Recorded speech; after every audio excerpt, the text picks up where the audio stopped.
created everything. Look what a powerful being you are. You did these things, but now you're in a human body, you forget the power you have. What you do is what the whole universe is doing at the place you call here and now. You are something the whole universe is doing in the same way that a wave is something that the whole ocean is doing. You're doing it. Doing what? Using your imagination. Welcome to Metamystics, home of the mystical, magical, and otherworldly. That's what we like to bring over to the show. How's your day going, Sean? Dude, I'm hanging in there, man. You know, I made a mistake. We went to the buffet, which we haven't been in a long time, but I already kind of knew it was going to affect everything going forward after that, but it was a good time. Oh, yeah. I actually, you know what? I caved in last night too, myself. Yeah. And I was like, man, everybody out there is eating a bunch of candy and everything. And I was like, you know what? That's a good enough reason for me to go get a calzone down the street. Oh, man. Yeah, take advantage. And then I went to the gas station. I got Reese's and Twix and a bag of chocolate donuts. I was like, oh my God, I felt like so horrible after. It's a slippery slope, dude. But I'd been dieting and, going in the sauna just about every day and all that kind of stuff. And I was like, you know what, dude, let me try and get back on it. Especially like after you are done eating everything and you look at yourself and you feel yourself and you're like, oh my God, I hate this. Yeah. And so it's not even just the physicalness of it. It's the mentality of it. You just feel shitty. All the way around. And so I actually fasted until like 2 hours ago. Well, like an hour ago. So like all day up until like 6 o'clock, right? And then I made myself a tuna sandwich. But what I did earlier, check this out, dude. Have you ever heard of the Gerson method? I have not. So the Gerson method is it's basically so people have been doing coffee enemas for forever, right? Enemas in general are like really good for you and stuff like that. But the Gerson took it another step farther and he said you got to use like fresh organic green coffee and that'll be the best thing that's going to go in there and clean out literally everything. It's great for your liver and everything else that goes on in there. And it's like a jump start to everything else as far as like, all the antioxidants that you need for your body to help it start reproducing its own glutathione. And man, it's just so good. And so I tried it for the first time today. Not going to lie, I was a little scared. How did that go? I was a little scared. And they say you're supposed to like hold it in for 10 or 15 minutes, right? Right. Dude, I couldn't make it 5 minutes. Like really? How long they want you to hold it for? Like 10 or 15 minutes. And I'm like, dude, I kid you not, dude. I don't think that I made it 3. It was crazy. And it was a full on slaughterhouse, but afterward, oh my God, I felt so good. I felt so like, not only like physically clear and clean, but mentally I'm just like, I feel like I'm sharp as a tack again, just getting rid of all of the toxins and things in your system. Oh, dude, the older you get, I mean, the more bogged down you get and everything. And so I'm just really trying to take this whole health thing serious. And, obviously you're gonna treat yourself from time to time. I don't think there's anything wrong with having like a cheat meal once a week or something like that. Right. And I think that's probably what I'll keep it as. I'll probably keep it at like once a week. But other than that, dude, I really don't mind eating meat and veggies every day. That doesn't bother me whatsoever. Or like I don't think a tuna cheating, sandwich. Once a week is even really the issue. And you can still, like, let's say you're only eating one meal a day. I don't know if that's what you've been doing, but if you're going to have a cheat meal, just have it be that one meal, so you're still doing the one meal. And even then, maybe you can still kind of, have some elements of your meal that you really enjoy, but yet still kind of health conscious. So it's like still a cheat meal, but not all the way, but it's the problem is making the unhealthy food, the calzones, the McDonald's, a lifestyle. It's like when that's all you're eating, and so, yeah, man. Yeah, one meal a week isn't going to hurt you. Dude, yeah. And actually where I got this whole idea of the Gerson method is from Lindsay from Rogue Ways, now Yep. Rogue Soul. So shout out to Rogue her. Soul. We're gonna Shut be up. getting her back on soon, but Yep. I had heard that she had done it because she's had like a bunch of different kind of health problems in her life, and and I can't remember exactly what it was, but she said that she did Like the a girth lot of autoimmune, right? something like Something that. like that. Yeah, Right. I mean, I can't remember what it's called, but anyway, so she got on this Gerson thing. Dude, she said she is like, and you see pictures of her, like 5 years ago compared to like what she looks like now, because it clears up your skin and it's good for your hair, literally everything, like everything that you can imagine. Like From you the wouldn't even inside think. out, dude. Inside out, dude, she looks 10 years younger. Like, Wow. I shit you not, like her skin is flawless. She's literally vibrant. And I'm like, and she talks about how good it is. I think she does it. Some people, they'll say, well, you only want to do it like once or twice a week, you know? Oh, okay. But then for the people that have like issues, like health issues, like she does, she'll go like an entire month of doing it every day. And it's like crazy for, you know, dealing with that kind of stuff and amazing. I mean, we don't, you know, we don't have any connections to it or anything. I just like to share my health experiences on here because yeah, dude, there's nothing like less spiritual than being bogged down and feeling like shit. Like the goal is to be lighter. You know, for like, sure. You ever have those days where you just have so much energy and like your creative juices are flowing and you just feel excited just to exist, and then you like me, you know, you go to the buffet and all of a sudden everything else is just like secondary. The primary thought is just get through this. You know, Yeah. you're so bogged down in everything else, and so absolutely, I would say that's at least half of it, right. if not more. Yeah, you dude, know? it's man, and so I've really been trying to. I think I'm down like 15 pounds so far, so doing all shit, right dude. in a month. That's not bad. No, that's not bad at all. Yeah, we should definitely get her back on though, just so we can kind of cover some of those things. Because I would actually be interested in like the whole detoxing and like parasites and trying to really understand some of that, because I feel like that's something that we should probably be paying attention to. Oh, you know? 100%. And then, you know, I believe what she believes as far as parasites being mistaken for cancer. Like, I think that is 100% right. Like, and, you know, because I think she had on a person on her show. I don't listen to many podcasts anymore, but I always listen to hers. And so she had this guy on, and there was like, I don't know, like some kind of cancer doctor that went to like a parasite convention or something like that. And the cancer doctor was sitting out in the crowd, and he goes, "Whoa, I see that up on the screen. That's cancer." And the parasite doctor's like, I don't know if he's called a parasite doctor, but somebody who deals in parasites. The parasite doctor was like, "You new here, huh?" And he goes, Right. "It's the same fucking thing." And Holy shit. so it is crazy. I think it's very, very detrimental. And you think about like, you know, all of the sugars and all the shit that you eat, and why do we crave things that are so bad for us?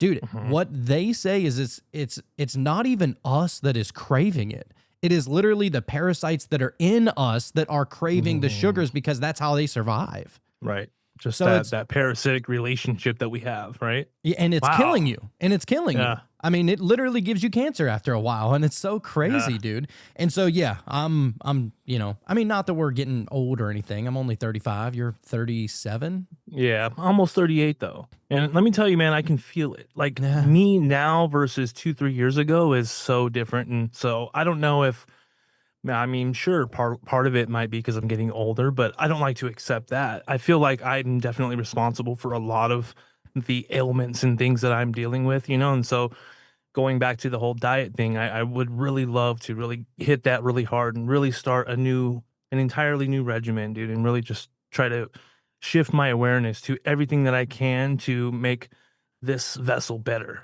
you know, because like we said before, it all in the end, it affects your mental. And we know that mental is everything, Yeah. you know, all is mind. And so dude, it's probably 100% of the spiritual experience, if you will. I mean, they say that the gut is the second brain. I think it's the first. There's no doubt about it. Like, I don't even question it. They say that there's literally neurons in the heart. There's neurons in the gut. I mean, dude, we're so connected to every part of our body. And if it's bogged down, good luck trying to connect to the other side, or good luck trying to get deep enough in meditation. Good luck even forming together a semi-intelligent thought. You know Right. what I mean? Like, and Exactly. that's, I think it's more than that. I think, sure, forget the whole physical action of trying to connect, right? I think it would be the barrier would be even before that, as far as even having the awareness to even attempt to do something like that. Because if you're so bogged down with what you just ate and everything else, you are so at that moment, I feel like you're just so much more attached to the physical. And so your thought process wouldn't even be to, let me see if I can catch a download. You're so far removed from that. oh yeah, dude. Especially like, and I'll be around my kids, dude, and I see them playing and they're having fun, and like maybe they're outside jumping on the trampoline, or they're just playing a game, or something, whatever. It doesn't even have to be anything specific. And, after a meal, dude, you're like ready for bed. It doesn't matter how many smiles you see on your kid's face. You're just like, God, I can't wait till it's their bedtime. Maybe that's just me. I don't know. Down. But like, dude, whenever you're bogged down, it is Yeah. the worst. Yeah. And so anyway, just wanted to give a little update on that. But yeah, highly recommend the Gerson method for anybody that hasn't looked into it. And we will try and get Lindsay on here very soon. That'd be great. Yep. Sounds good, man. But over to the actual show now. So yeah, it's been a little minute since we've done a near-death experience. I had done an episode by myself on doing the near-death experiences, and I did like it. I got to say, I'm not a fan of doing shows by myself. Right. Don't like it. Right. It's I don't blame it's not you. I fun. wouldn't blame you. I need that back and forth. Yes, you know? dude, for sure. And Yeah, I don't even think I could do it. So shout out to you for even being able to do it. don't recommend it.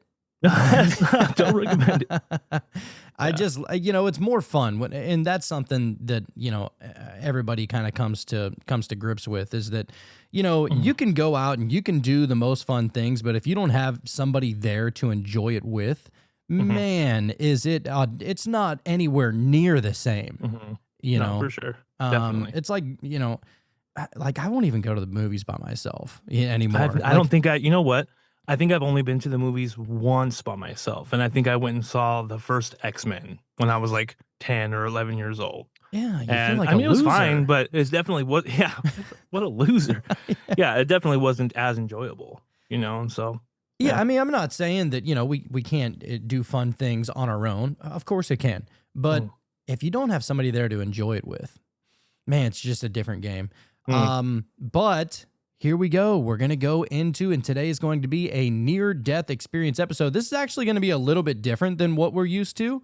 And so we're going to read a couple, but we're also going to hear a bunch of stories. I feel like it's a much different thing whenever you hear it in their tone, right? Absolutely. Absolutely. We have, I don't know, 6 or 7 different ones, and then we're going to read a couple. Cool.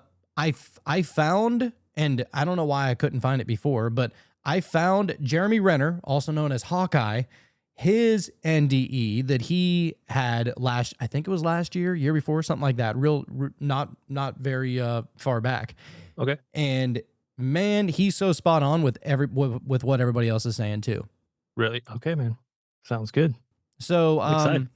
why not get into one of the GOATs of near-death experiences, Raymond Moody? This name is always brought up in near-death experience circles. He's like one of the main guys that really started putting it all together, Yeah. And I mean, just an absolute stud. And I love the way that he was able to, kind of bring a bunch of people together with all their experiences. Because look, if you don't have anything to compare against your experience, it's probably pretty lonely. Like imagine everybody around you is all religious, or maybe they're atheist, or maybe, whatever, right? And then you die and you have an experience that doesn't match up with literally anything that anybody's talking about, and so Start to feel a little crazy, start questioning your own mentality, your own, your own mindsake.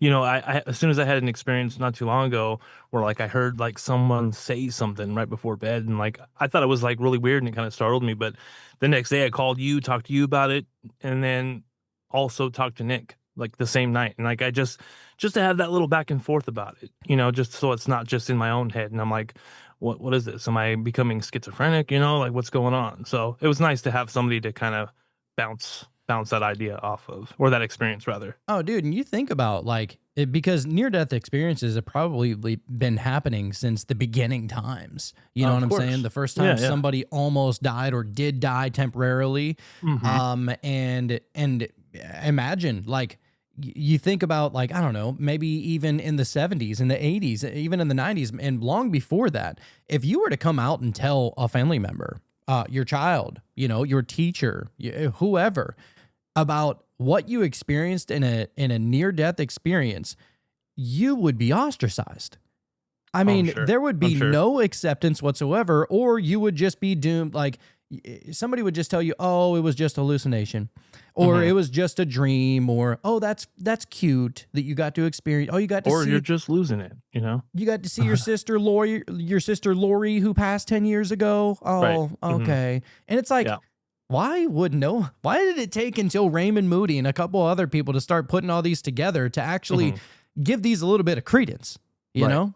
I would associate that as the same thing as somebody having like being claiming to have been abducted. You know, it's like the same realm of impossibility, you know? 100%. Yeah. So, yeah, that's what we're going to get to. We're going to hear Raymond Moody here for just a couple minutes, and then we're going to get into some stories. Are you ready? All right, I'm ready, dude. All right. Oh, hold on one sec. Things are all in the way. Okay. My name is Raymond Moody, and I'm a former philosophy professor and medical doctor, forensic psychiatrist. And since 1962, I have been studying cases of people who almost died and returned and had what we today call near-death experiences. I think the most important thing I've learned in my studies is that whatever we happen to be chasing in life, whether knowledge or power or fame or whatever, that the most important thing we can do while we're alive is to learn how to love. And I've also learned that there's nothing to fear in death. Really, it's a transition into some other world. And I've also learned that these experiences seem the same all over the world, wherever I've traveled. I hear the same things from people. I've also learned that at the point of death, we get to engage in a fascinating holographic panoramic review during which we review all the things we've ever done while we're alive from the point of view of those with whom we've interacted. People say that with the review of their life, they often review their lives in the company of a being of light and of complete love and compassion, who sees everything you've ever done in this panorama of your life and yet still loves you. People I know who've returned from death say that it was the most wonderful experiences of their life. And I would say to people, there's nothing to fear in death, that the fearful things are here in this life. I was not raised in a religious environment when I was a little kid, and the idea of an afterlife just never occurred to me. I always assumed that when you die, it's the end. And so it's been a long process for me to come to terms with the fact, as I gather, that when we die, we do go into this other state of existence. So now I'm confident, actually, that what we call death is a transition into another world. Dude, your thoughts?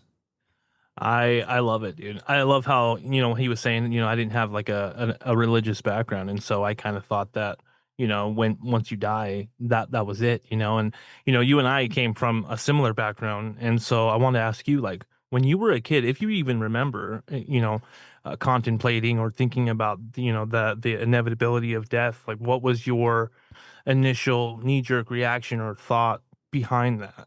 Was it maybe reincarnation, or was it, oh, the idea of hell, or like where would you go with that? I don't think I ever really put that much thought to it. I think I was more into the idea of where we came from rather than where we're going. You know, Really? like, yeah, I still remember, and you know what, I'll stop sharing the screen, but I still remember my first time like going to school and seeing people wear like Christian crosses. Mhm. And I would just be like, what is that? And I would always see everybody wearing it. And I would ask them, what is that? And they would just be like, oh, That's, my religion. And I'm like, what is that though? And I just Right. couldn't comprehend the story. It wasn't until, I was probably 10 or 11 maybe until I found out, I heard the name Jesus and learned a little bit about the religion, not a whole lot. Of course, a lot of people, at least whenever I was growing up, didn't really talk about it. Right. It wasn't like even a thing to talk about. And, like where I grew up, I don't remember any like crazy devout religious people. Right. Like I'm not outside of kids. I mean, even parents. I don't know if at least out of my friend group and the people that my parents hung out with, religion and spirituality was just never talked about. It was almost like it was talked about less than politics, and politics weren't even talked about very much. Exactly. Right. So I mean, I would always be curious about where we came from and what our potential abilities are, mainly because of the movies that I watched that were, pretty influential on my childhood growing up. I always mention like Matilda and stuff, but even beyond that, there's plenty of movies that really just, like really, really like tickle the fancy of your curiosity and your imagination. And I wonder if I could do this. I wonder if I could do that. I wonder if I can learn how to do this. And I remember, dude, I even remember like looking at psychics and like just saying, oh man, I wish I could have been born that way. You know what I'm saying? Like, with some sort of gift like that. I thought it was just a gift. And maybe some people, learn it and catch on to it a little bit faster than others. But from what we have learned, it is not something that you either have it or you don't. I don't think. I think that, there are varying levels of connection to whatever you're trying to connect to that's unseen. But for the most part, I mean, not even for the most part, I think everybody is capable of some kind of psychicness, Exactly. Well, I mean, the thing that seems to, the one thing that we can all agree on as far as what we all have, where we are all exactly the same, is the fact that we all experience, our own consciousness, and consciousness seems to be just kind of fundamental. And so that's the thing that makes it possible. That's the thing that we tap into to be able to maybe understand maybe what someone's thinking, or, having those little downloads of information just based off of a, body movement or just your environment. And so, to even say it would be a gift would mean that it was given to you by something else. Yes. And so I think that's not the case. It's something that we're just born with. And it has always 100%. been, Yeah, it's like my mom was always like crazy about Sylvia Brown, the psychic, and we would always watch her. I think she would always go on Maury, I think, or Montel or something. Maybe it was Oprah, Montel. maybe even, I don't even remember, know. but yeah. all the time my mom was, every time she saw Sylvia Brown, and I would sit down with her and I'd be like, oh my God, how's she getting it? Yeah. And I would just be flabbergasted as like, how is that possible? And so I've kind of always had, I've always been drawn to the things that are a little bit more mystical and a little bit more otherworldly, Right. And So much more fun. Oh, dude. I mean, because if you really think about it, there are so many people that are stuck inside of the mundane realms of life, and they think that that's all it is.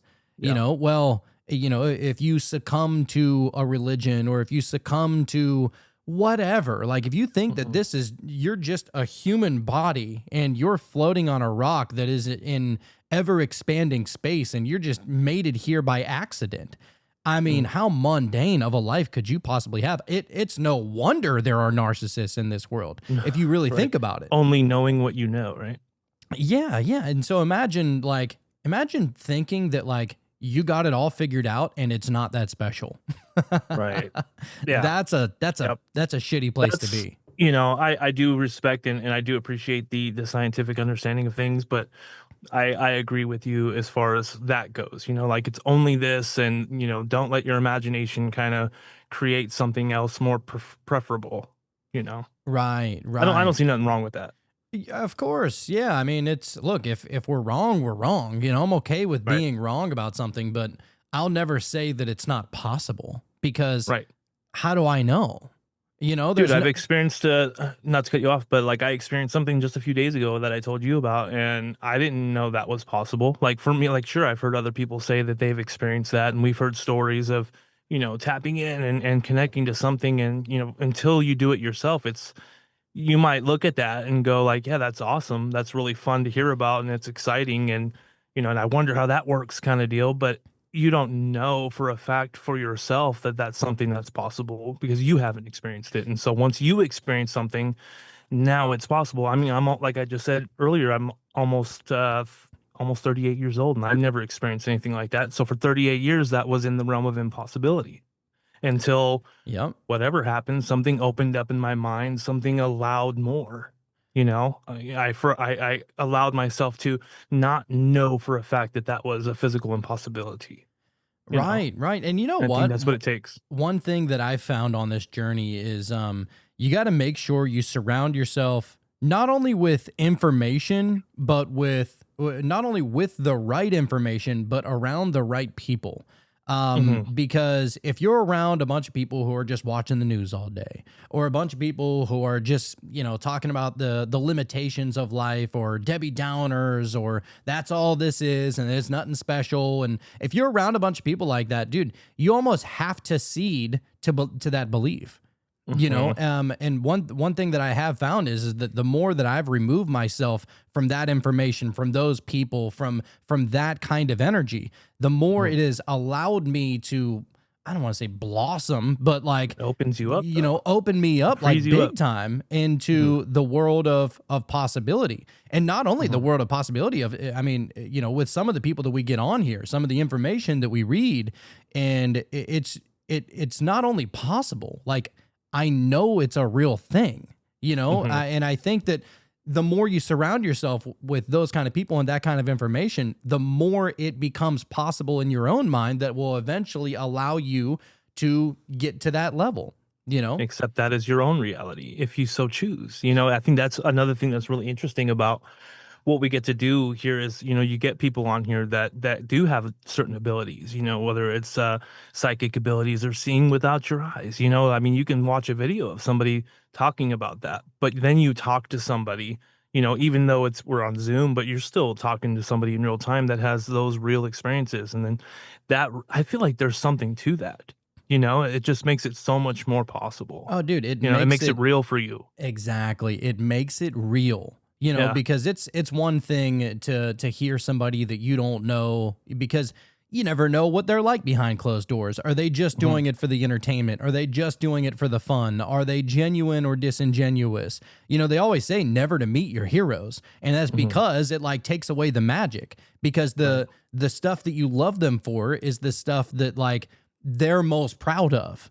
Right. But what about the things that they're not proud of? And, and I'm not saying that, you should always look at things in kind of like I guess you should always look at things as a glass half full. I don't see any problem with that, to be honest with you. I think that you got to, kind of keep yourself grounded for sure. Like there's no doubt about that.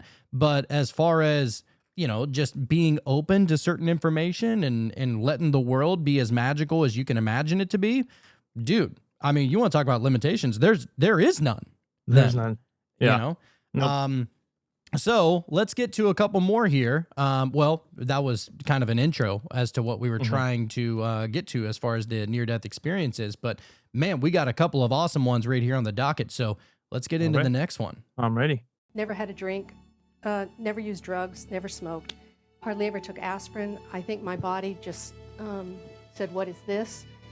Anaphylactic shock. So one minute I was in the dentist chair, the next minute I was up on the ceiling looking down at this body.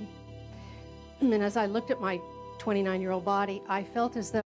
By the way, just to give a little context on this is a doctor, Laney Leary. She is describing her NDE that changed her life. So a doctor, I mean, you imagine the mind of a person like this. Shift.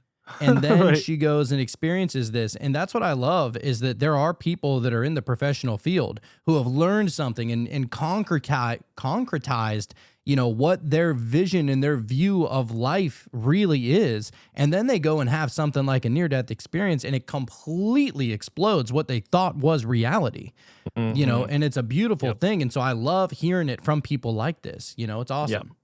Yeah. Oh, yeah. It was just a piece of clothing. I had a fondness for it. I knew it. I had used it well, but it was time to go to the Salvation Army. I wasn't connected to it. And I felt no fear, no pain, no anxiety. The dentist was kind of freaking out, and I was trying to talk to him from up there and say it was okay, but of course he didn't get it. As if that would help. And I had also within this I had no sense of time. There was no anxiety. There was no sense of passing time. So I don't know how long I was up there in the corner.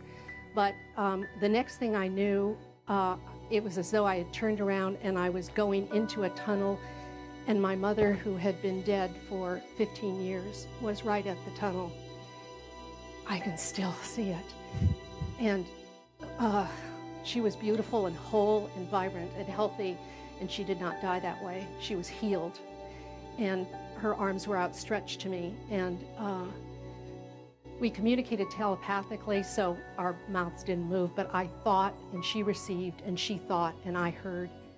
And I thought, I miss you. And what came back to me was, I know, as though her arms were around me.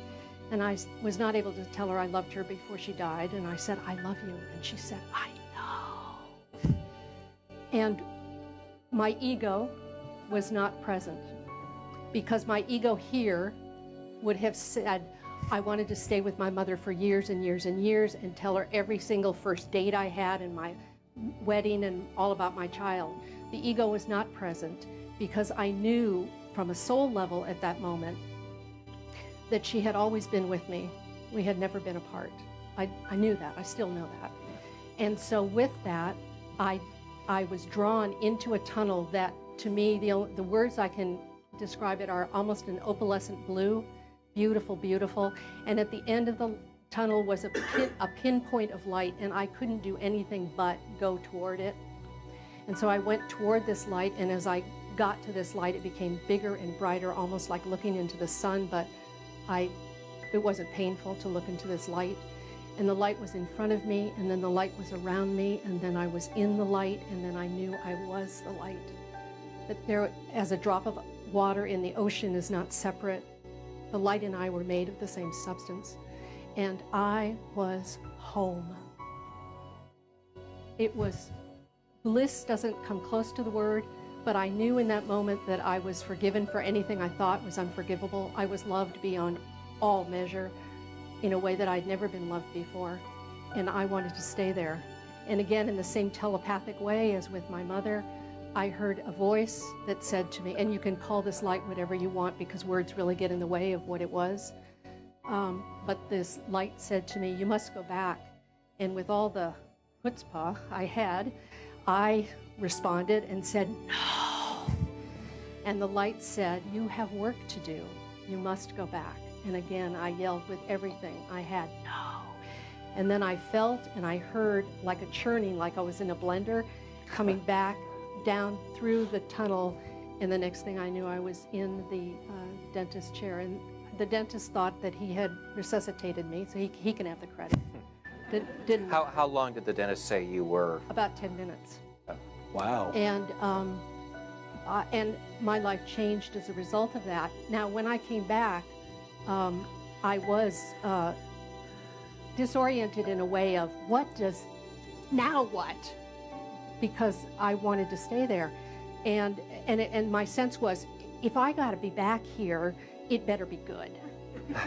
And because it really, the difference, the comparison was that this is like sludging through mud compared to the ease and the love that's there. And it was shortly after that experience that, and I was having these feelings of now what, that I was reading a newspaper fully open. I turned the page, and there was a full-page article on hospice, and the word yes just came up off the page, and I've been working in hospice ever since. Wow. Never had a drink. Wow, that is crazy. Life changing, dude. Oh, I can my almost imagine God. what that's like when she was describing like the re-merging of herself or whatever she was in that energy body or whatever you want to call it back into the light itself, and that she was the light. Like, I can almost imagine what that would be like, you know, and then imagine coming back and feeling that immediate individuation, that the separateness from that once again, and feeling like you're trudging through the mud and in this physical body and everything's dense and heavier and more of a struggle, and then you're here, there's your ego again, your ego's back, you got that to deal with again. And yeah, I can imagine what that would be like, man.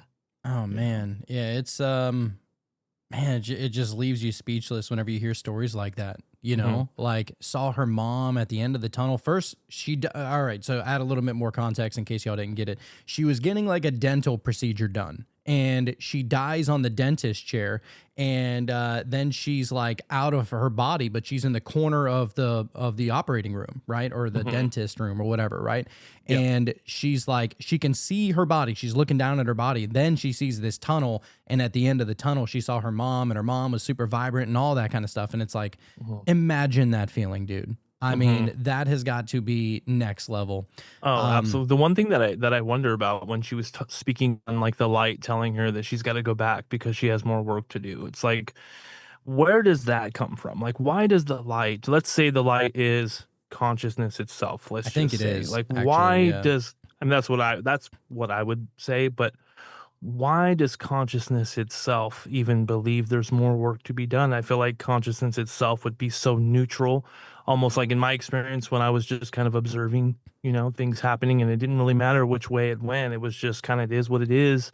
Time is not of the essence. And so why would consciousness itself have any need or want for an individual to go back and do something? You know what I mean? Yeah, it is strange. It almost seems like it's I don't know. Or maybe that's just a way of dealing with that kind of situation, like having to go back. It's like just hearing those words of affirmation, almost saying like, oh no, you're important, you've got to do this or that, or whatever it is that you feel is the thing you need to do once you get back. Maybe that's just the language of the soul, or something to merge you back, and make it a little less painful. Yeah, I mean, I think that, and this is why the word God, I think, doesn't fit. Because because people will say that God is light, or God is the universe, or God is the source, and I don't like imagining that there is something outside of everything. You know what I mean? And maybe I'm wrong. I could be entirely wrong on that, but I want to say that whenever we talk about like light being consciousness, and that consciousness is the only thing that exists, and then to say that there's something that is beyond that, I don't know, maybe the thing that is beyond that is, the piece of you that has experienced everything. And that piece of you that has experienced everything is what you're communicating with whenever you talk to God. I don't know. I mean, and that's kind of like the way that I like to look at it. And, and dude, I recently saw this video, and it was this woman who went to the Monroe Institute, and she went through like all the Monroe tapes and everything, like the actual ones, right? And she goes, like, it wasn't a near-death experience by any means, but she went so deep into meditation and, through the gateway tapes and everything, that she goes, I saw heaven, and I also saw the Muslim heaven, and I saw where, what was that cult called Heaven's Gate? All the people that was that like drinking the Kool-Aid or whatever, right? And she goes, I saw where everybody went that imagined where they knew they would go. Oh, wow. So that's actually really interesting. And that kind of makes a lot of sense too. It does. And that's what I'm saying. And this is why we like to talk about the near-death experiences and why they're so different, but they kind of rhyme a little bit. For one, for sure, everybody that goes out of body or has a near-death experience, they always say every single time that it's always better over there.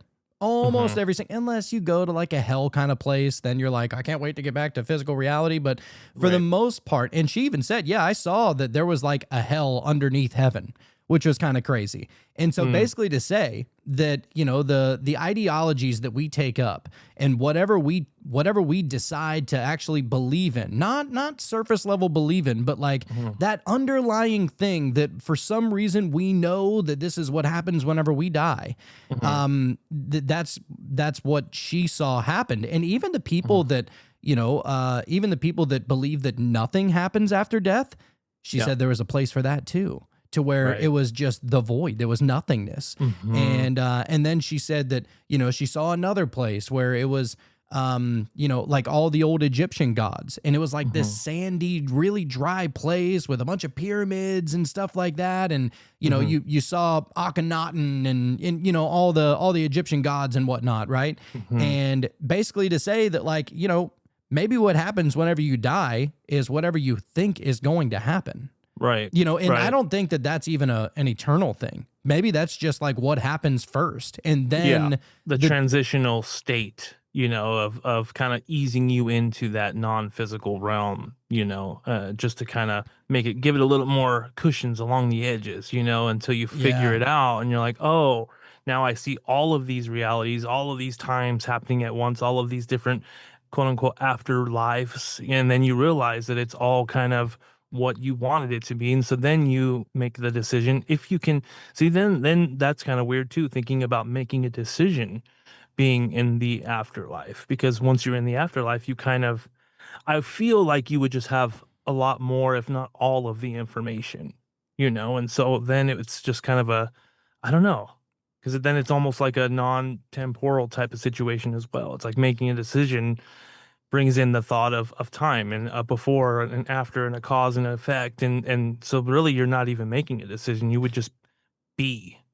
You know what I mean? I don't know. And maybe just to get a little weird here, maybe even the idea of time, we only see time because we know that there's a beginning and an end. Maybe time literally is eternal. I mean, I'm just throwing it out there. If time is eternal, but you're also eternal, would you keep track of time?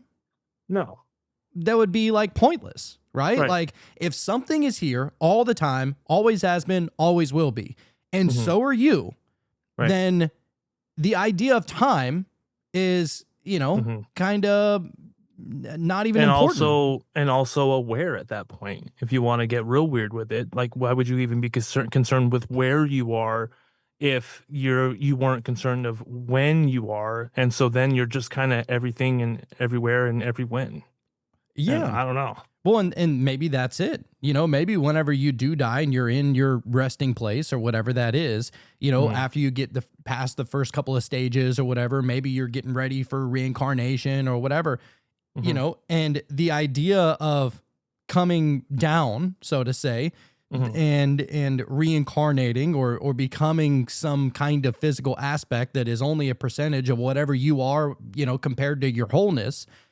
Maybe the entire, and maybe that's why everybody, you know, is given the option to come back, because what if like the reason for coming here was to have that experience and you didn't live it all the way out, you know, and it's like, maybe our egoic mind doesn't have access to why we need to come back or whatever, but like the highest level of us does know that there was a reason for us to incarnate right here, right now, and to have this purpose. You know what I mean? And so I think that that's why it looks like so simulation-y, you know what I mean? Because it's, if you think about it, if this is only temporary, obviously, like us being in human bodies, if it's only a temporary thing, then you have to imagine this can't be all there is. Right? No. Like how sad is that if this is all it is? Because you can't imagine not existing. Right. It's impossible. And I think that right there is kind of the seed that opens you up to, well, I don't know. Spirituality and at the afterlife and something that comes after, because this can't just be it. Right. And I mean, who's to say, you know, just because our minds aren't capable of understanding fully what a non-existence experience would feel like, who's to say that that's not what happens? You know, I hope not. I hope that's not it. But like, just because we couldn't imagine what that experience would be like doesn't negate it either. You No. know, I don't know. I'm just saying. Yeah, I think it's just important to be open-minded about all of it. Absolutely. Because we only have access to a very, very, very minute, limited amount of information. And if people are going out there and having experiences, and you're made up of the same shit that those people are made up of, Yeah.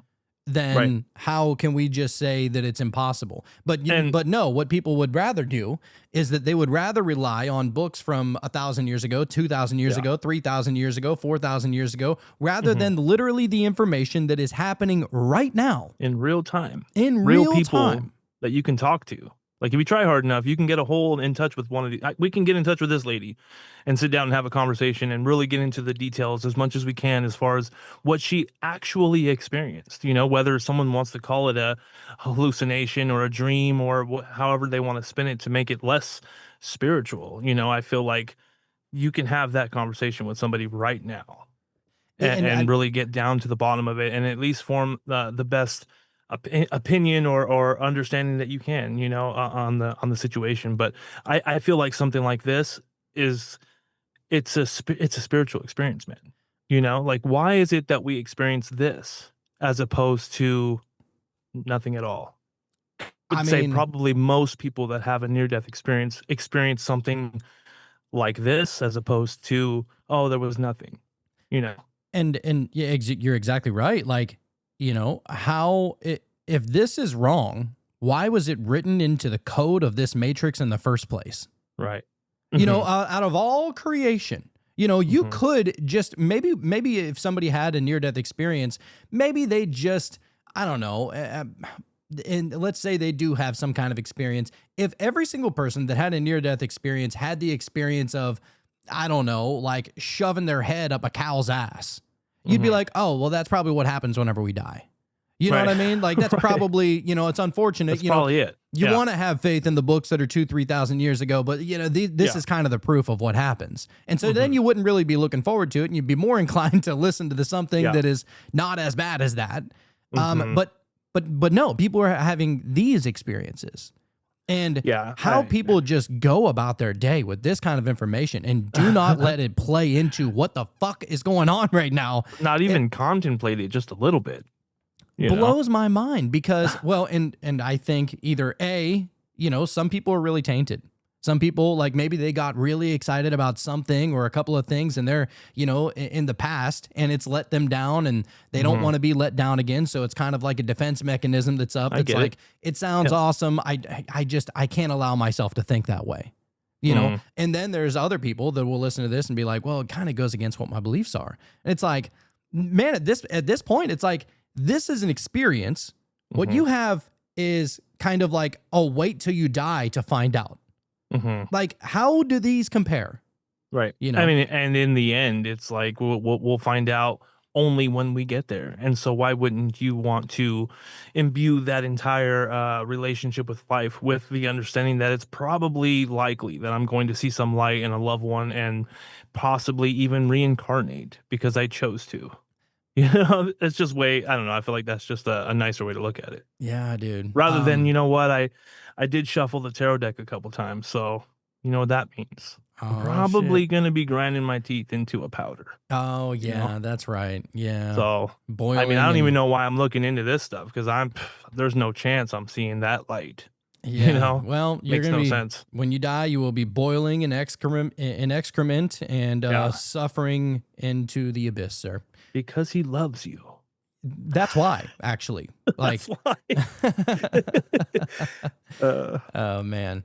All right. So now we're going to get to the next one here. This one is so interesting. All right. This is a 23-year-old dude who had this experience. And it's like, man, you know, the realizations. Like, if that is not eye-opening enough to where when somebody has a crazy near-death experience or anything like kind of mystical or magical like that, and then you see the transition to what they become once they had that experience and how they like wrap that experience like a blanket around their life. And it's just crazy. Anyway, check this out. This is Luke Spurgeon. Shout out to him. But the way he was able to just kind of talk about his experience is crazy. Awesome. Right. Especially for a 23-year-old. I'm like, Youngster. damn, Yeah. what was I doing at 23? We were Wasting my slacking, life. dude. Yeah. Yeah, exactly. so crazy. Anyway, let's listen to him. This is going to completely annihilate your perception of your spirituality. I know you think you're a spiritual person, but listen to this. You are the observer of your life. You are just watching the show play out, the movie. You're watching it play out, right? The problem where you go wrong with your manifestations and why no one manifests what they actually want and everyone struggles with it, and it's a constant uphill struggle to manifest what you want in your life. There's two reasons for this. Number one is you, the ego, I'm Luke and I'm 23 from Manchester and I have this identity and this uniqueness and I'm different from that person and blah, blah, blah. That version of you is trying to wrestle with your soul or your spirit or God or the universe or whatever you want to define that higher power as, right? And the reason it's wrestling with it is because your ego thinks, no, I want to achieve the manifestation and the goal that I have in my brain and the success that I want in this way. But you, with your ignorant ego, which has been built up from past experiences, doesn't understand the future reality that it's trying to tap into, is basing what it wants and how it wants to get that thing in a certain way based upon ignorance, because it hasn't been there yet. The ego hasn't been there yet. Your soul is everything at the same time. This is where it gets a bit interesting, so stay with me. The ego wants to control the show. It wants to direct the movie and have it play out exactly as it wants it to. But the thing is, the movie's already been directed. The show now just has to play out. That's it. Your soul, God, the universe, whatever you want to call it, has already directed the movie. It's already written. It's scripted. It's ready to go. The show is being premiered, and you are the observer and also the main character in the show.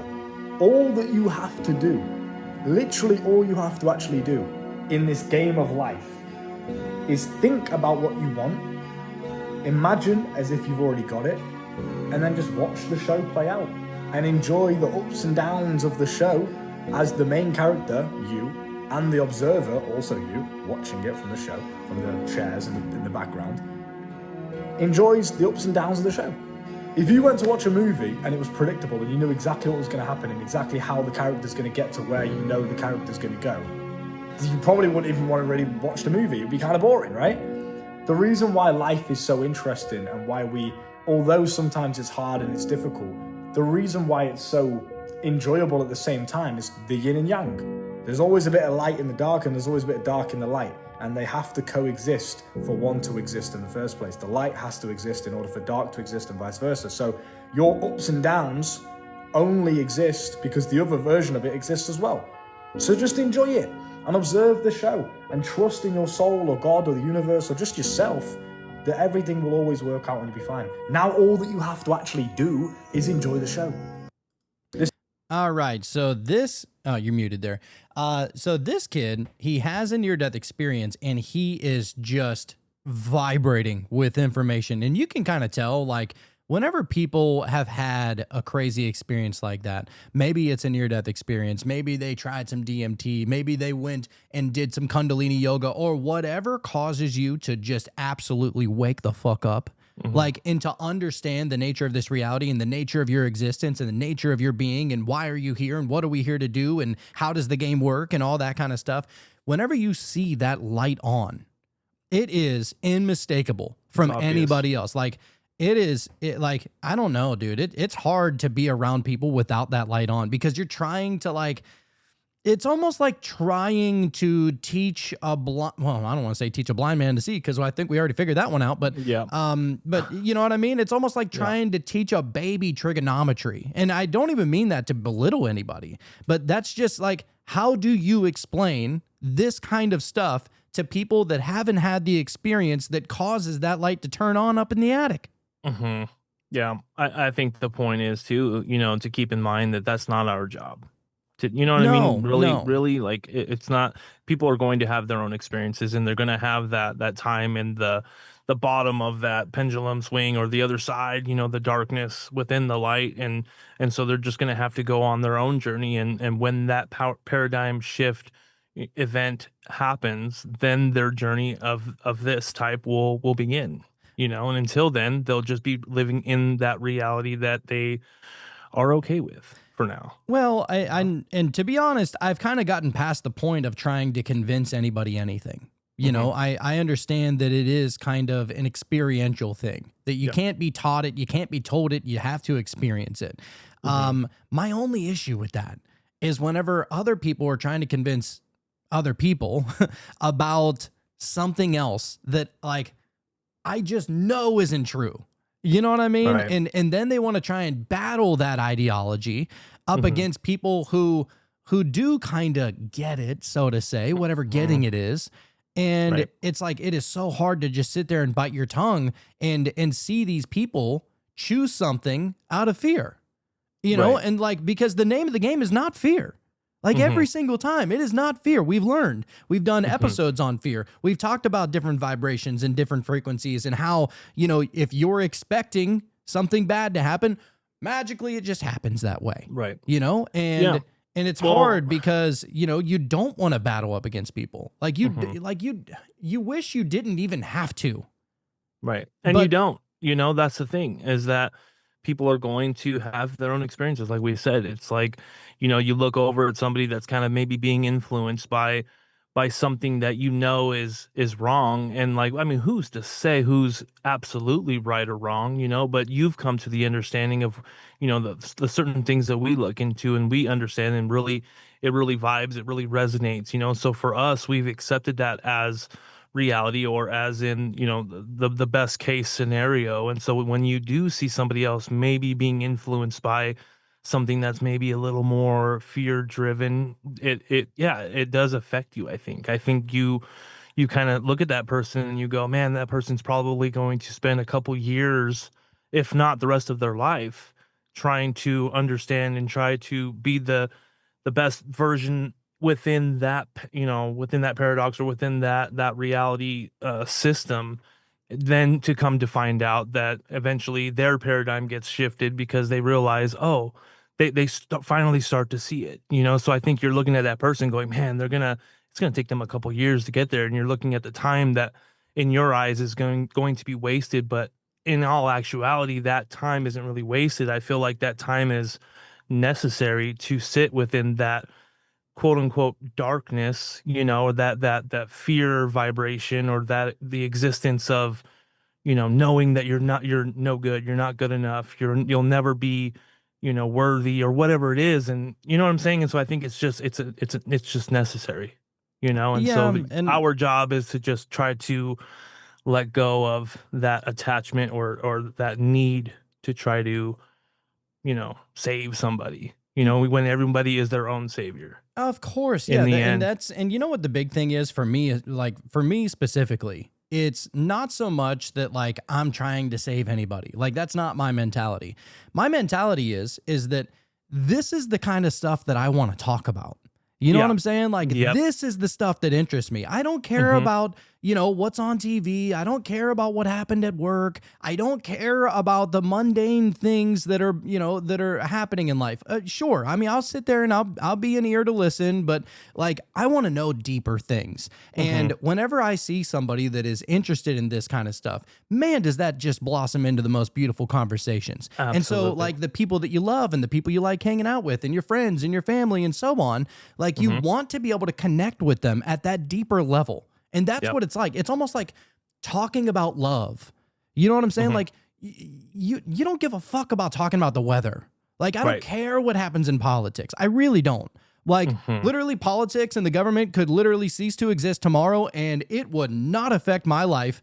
I mean, maybe it would a little bit, but not in ways that I'm interested in. You know what I mean? It's like, I don't care about talking about that kind of stuff. This is the stuff that like I'm interested in. So that's kind of like why I try and bring it up to people because I'm like, you know, I'll just give an example. My mom's kind of a bad example because she's kind of open to this kind of stuff. Let's just say my dad could not care less about anything spiritual, right? Like just not really his jam. And that's okay.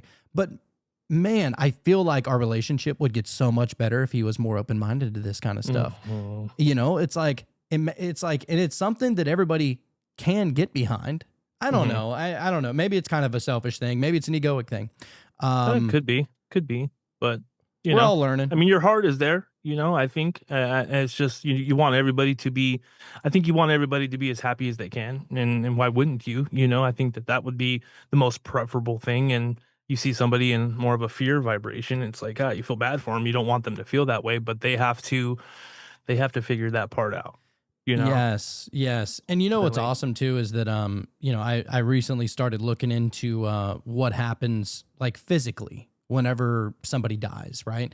And they said that you know, that whenever somebody dies, you put them on a scale and you can literally like they say that the weight there is like weight loss. Like even if it's only like a quarter ounce or something like that, that the moment the person Right. dies and people will say, well, that's the soul. And I guess scientists looked a little bit deeper into it, and turns out like what happens is, and now I don't know if this has anything to do with the weight, but light particles, aka photons, have been measured to leave the body whenever somebody dies. Interesting. So how fascinating is that? That like literally whenever your body dies, the cells that are emitting photons decide to escape your body with you or as you, right? Mhm. And Right. that's no longer with the meat suit that you were once inhabiting. And so Right. it's like, yeah, maybe what we're talking about whenever we talk about the soul is literally just light. Right. And see, it's interesting because when I think of photons, I wouldn't think of them weighing anything, you know? So even that sounds a little, I'm not sure. I don't know Well, enough about photons, the photons. science to even. Oh, Go that's ahead. what I was gonna say. Photons carry mass. Right. You know, like scientifically, they do carry mass, Okay. which you wouldn't think. I, But right. No, I think we covered that at one point, like a long time ago, that there's something to that. But yeah, I just, who knows, man? Who knows? I feel like there is an aspect of, if you want to call it the soul, or let's just say the energy body. I don't know what you want to call it, but I mean, I've heard people saying, I think they were getting into some sort of like a predestination type of conversation, and just with the fact that your brain kind of operates chemically, and so whatever response you're going to have to something has already kind of been predetermined, because you're basically just reacting off of a chemical reaction in your brain. Like I feel like this is like more of the scientific understanding of that. But then if you think about it, after you make a decision and you do something based off of that chemical reaction that, that they're talking about, it's like, who is it then that looks back at those decisions and realizes, oh, I should have done it this way, or and not even based off of the outcome, but just like deep down there's like a feeling of observing what you're doing.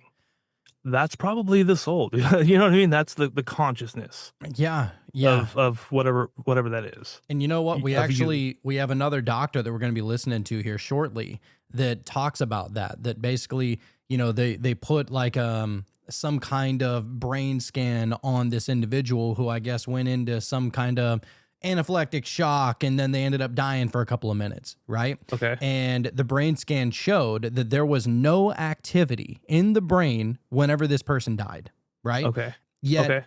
he talks about his experience of what actually happened, and that's what caused him to look even deeper into this kind of stuff, because he goes, Right. all right, so so- it's not just a rush of chemicals, because there was no activity going on in the brain. Nothing Right. was popping up on the scanners, and yet he was still able to experience something like, as opposed to when they've done the same thing when somebody was taking DMT and everything lit up more so than when they're awake. yes. It wasn't like that. No.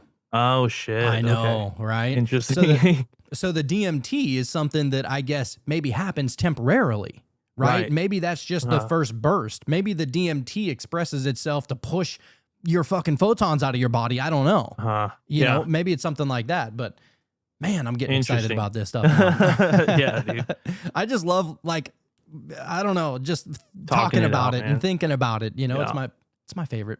All right, this next one is, actually, is this I don't know if this is the guy that I was just talking about. This is an older gentleman. He had a near-death experience in a horrific car accident. I think this is a bit of a shorter one, but very, very interesting nonetheless. Let's see what he has to say. I don't think I had a near-death experience. I think when you're dead an hour and a half, you're not nearly dead. I think I literally died, and I think I was prayed back. I think I was sent back, and I had to really accept that because I didn't want to come back. If you've been there, you don't want to be here. And there were a lot of compelling reasons why I should have wanted to be here. And of course, I got to see all 6 of my grandchildren come into the world. I mean, I've had glorious things that have happened since I came back. But every day I'd rather still be there. And a tractor-trailer truck, an 18-wheeler, came down a steep embankment, swerved over into my lane, and hit me head on. Never saw it coming, never had a chance. It's a superstructure bridge, so it has narrow railings, and there was nowhere for me to go. And he just literally ran over the top of my car, crushed it with me in it, and hit a couple of more cars. They tried to resuscitate me. They were unsuccessful. I was pronounced dead on the scene. Body was covered up in the car waiting for a medical examiner to come and do the paperwork so I could be transported. The moment the truck struck me, I was absent from this body, and I was present at the gates of heaven. I don't think I... Dude. Wow. And you know, that's something that a lot of people say. Like almost everybody, they'll say, I would much rather be in that place than right here. And, and you know, and it's not even necessarily referring to, you know, this guy's unfortunate accident. You know, I'm sure his body was all crumbled up and it was probably hurting, and he had a lot of broken bones. It was probably hard to breathe, and he was probably bleeding everywhere. And that's unfortunate, but that's... But even still... But that's not even necessarily what he was not wanting to come back to. What I think what he's saying is that like this life, man, you just you feel like you're just sludging around. You know, it's you don't have the ability to move about as freely as you would on the other side. And to be honest, like I've had a hard time putting it into words. You know, a couple of my experiences on psychedelics and whatnot. And I felt bad about even saying some of the things. Like, it's the best thing that I've ever experienced in my life. You know, like, how do you put that into words? You would much rather be there. I would, you know, and even that first time that I did DMT, I was like, oh my God, I want to do this every day for the rest of my life. Like, it was that awesome, you know, and it's not to say that, you know, certain experiences that you have on in this material reality are, you know, bad. I mean, of course, everybody has like amazing experiences here in this physical reality, right? But it is nothing compared to that other side, you know, at least from my brief experience and a lot of these other people's near-death experiences. Yeah. I think it's definitely something I'm going to have to at least experience, man. Because sometimes I feel like I'm out of the loop, man. Like you know what that's like. And I can hear you all day, or I can hear Nick or anybody else try to describe what that's like. And I'm still just kind of like, you know, I still don't have the full picture of what that is. And so might have to experience it, man, just so that I can at least like understand you when you explain it on a deeper level. You know? Dude. And you get so nervous when you're about to. Like, it is the most nervous you could ever be. I bet. I mean, imagine you're going to another world. Oh, dude. You know, like, I don't know if you remember this kind of feeling, but like, all right, for example, like, let's say you're back in high school. Let's say you're a freshman, right? And you see the prettiest girl you've ever seen in your life. I mean, borderline angel. I mean, she is just magnificent in every single way. And you're imagining, you know, kissing her and holding her hand and taking her to prom, and then one day getting married and having babies and having a whole future. And just by looking at her, you're seeing all these images in your mind, right? And you're feeling like the intense emotions of love and all the amazing things that you could possibly emotionally feel, on top of imagining what all of it's going to be like, right? And like, you know, you want to go up and talk to her. You know, like, if that, you know, future is going to happen, you know, the unfortunate event of you having to like pull your shit together and go up and talk to her, you know, you have to get that out the way. Right? Yep. That's what doing DMT is like. Right. Honestly. Oh, shit. I mean, it's the scariest fucking step you'll take. I bet. But so worth it. So worth it. And we've heard from multiple people that like near-death experiences are very much like DMT experiences. But I would say that probably a near-death experience, I don't know, man. I think that's closer. I feel like, yeah, because if you look at all the stories, yeah, sure, people do have a lot of the same attributes when it comes to a DMT experience, you know, whether it's the trickster elves or what have you. But when you're talking about the near-death experience, that just seems like on a whole different level. You know, you have this energy guide or or an ET, or there's a tunnel of light, and it's very obvious that this is something else. Yeah. You know, that's Yeah, at least dude. that's what I would imagine. So rad. All right. So, all right. Now we're going to get to that neuroscientist. That's what he is. And Okay. oh man, dude, nothing will get you more excited than hearing about this. This is All so right. insane. So here we go. I heard you had a near-death experience. You mind sharing with us, please? I would love to share my experience. It's something that happened to me back in November, and I've spent the last 15 plus years trying to make sense of it and coming to a deeper understanding as a scientist. This kind of meningitis is such a perfect model for human death because it deletes the human part of our brain. In fact, there's a medical case report on my medical records that came out September 2018 in the Journal of Nervous and Mental Diseases, which goes a long way to help strengthen my story. It was written by 3 doctors who were not involved in my care, but were absolutely fascinated by my recovery. And they make 2 major points in that paper. One is that it was a complete global infection of my brain, that there were no parts of the neocortex left unscathed. Basically, it says my brain could not have had a dream or hallucination. And yet what I did go through was the most profound, detailed, memorable, life-changing, and transformative set of events that I could possibly imagine. And they all happened while my brain was demonstrably offline. So with that kind of backdrop, I'd like to now share what that experience was all about, why the neuroscientific community pays so much attention to my story. An important feature of my journey was my amnesia, that I went into this NDE without any memory of Earth, humanity, Evan Alexander's life events. It was an empty slate. Now, it all started with what I call an earthworm's eye view, a very primitive, coarse, unresponsive realm, feeling roots or blood vessels all around me. It's like being in dirty jello. It seemed to go for ages, that initial phase. The good news is it didn't last forever. There came a slowly spinning white light that came packaged with a perfect musical melody. It had fine silvery and golden tendrils going off into the edges. And as it was slowly spinning and came towards me, it opened up like a rift and led up into this brilliant ultra-real gateway valley. This is where I would stress for people that might think that a near-death experience would be kind of vague and dreamy and murky. This world, this material world, is vague and dreamy and murky compared to that reality. It was sharp and crystal clear and just really beautiful beyond description. I was a speck of awareness on a butterfly wing. There were millions of other butterflies looping and spiraling in vast formations. And we were above this incredibly verdant, fertile meadow surrounded by this lush forest. And the forest and meadows had these waterfalls and the crystal blue pools. There were thousands of beings dancing in this meadow, incredible joy and festivity.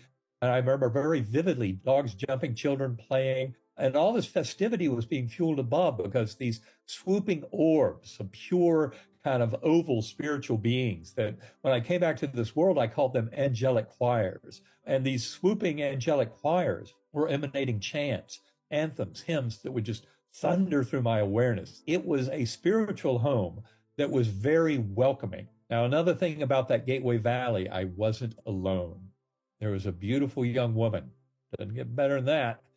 She had these sparkling blue eyes, high cheekbones, high forehead, broad smile. She never said a word to me. She never had to. Her emotional truth were directly linked to my mind in this kind of mind meld as her message to me, which I think was the core message I was to bring back to this world. You are deeply loved and cherished forever.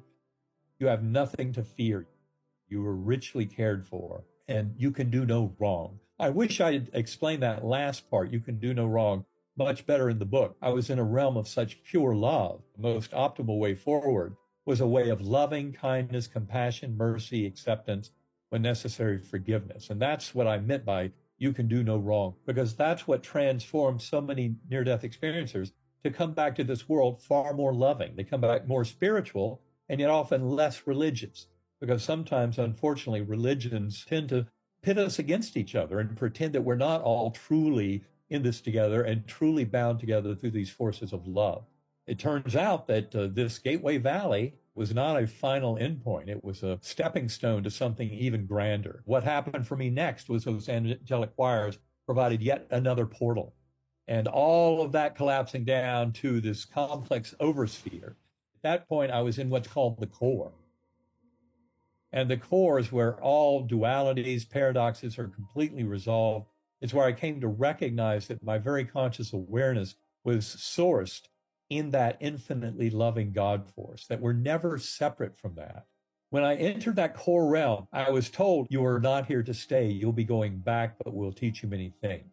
And there were many lessons. And that, of course, is what I've been unraveling and talking about for the 15 years since my coma. That's so awesome, dude. Oh I my can only God. imagine. Dude. Just, and imagine we've mentioned this before, as far as like this light telling you that, oh, you have to go back, or you get to go back here really soon. Imagine, because when you're in that state, there's no way, especially if you're not hovering in the hospital room, let's say some people have that experience, and you're not seeing the fact that they're struggling so much to the point where you already know they're not going to be able to bring you back, right?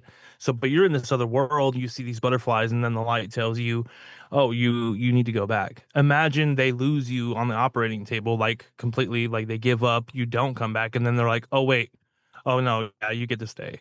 It's usually when they get told they have to go back, they just come back to life. Like it's right, you Yeah, know? it's so weird how that other world, the real existence, not this one, right? Mhm. That it almost perfectly correlates with what's going on in this reality. And I don't even say almost. Like it has to absolutely correlate with what's going on in this reality. And my experience is just as that. My and not to, go in, I can only speak on my experiences, right? Yep. But one thing that I don't know if I've ever talked about is that whenever we were in Florida and we were doing the whole DMT thing over at Bohemian Grove, we were listening to some kind of music, and I always forget. It was like ketamine music or something like that. Okay. All right. And Electro Nick picked out the music, and I was like, all right, well, we'll see. And so we were listening to that, and it was like a track that would last 4 or 5 minutes, and then it would go on to the next track and the next track. And my experience was perfectly correlating with what I was listening to in the outside, like real, like physical world, right? And so much so that my first time that I smoked the DMT, as soon as the first song ended, so did my trip. It was like, and there was like a fade out of the first song, and my fade out of the DMT realm perfectly correlated with the music. Right. And it was interesting. unreal. And I thought, man, what a crazy coincidence. And then I started thinking about it, and I was like, oh, this world's not what we think it is. That's really like the truth of it. Is like, like that world is more real, and this world is trying to portray that world.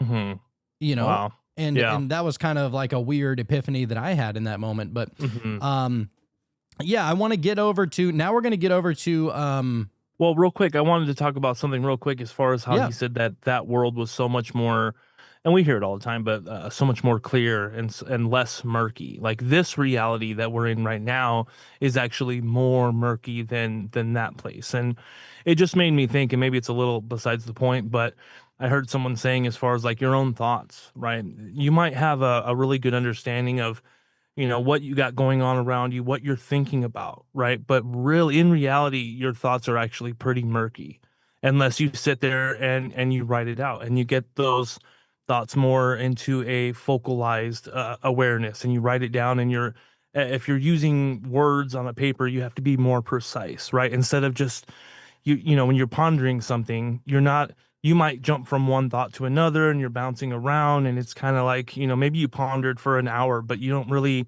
know all of the things that you were thinking about, as opposed to writing it down and really being more precise with it. So I don't know. I thought that was kind of an interesting comparison with the clarity of the afterlife, as opposed to how murky it is here, and then how clear it looks here, and then the murkiness within your own mind. There's like levels. And on top of that too, whenever they talk about how time doesn't necessarily exist on the other side, and we can only try and imagine what that even means. But I think that just, what it means is that there's no waiting, that your whatever you think you experience immediately, Like, you Right. know, and just to go back to my DMT experience, whenever I saw that golden ball that was stuck in what I call Saturn's The rings of rings, Saturn, right? right? Whenever I saw it, I thought, I said, or in my mind, I was like, I wonder what that thing feels like. And immediately I was holding it in my hand. I didn't have to run over there and get it. There was no time Right. in between. It Right. was, I had the thought, it appeared in my hand. Right. Like And instant manifestation. and it wasn't just like I saw it in my hand, dude. Like I felt the weight of it in my hand, which Right. is, it blows my mind even still to this day. Right. Mhm.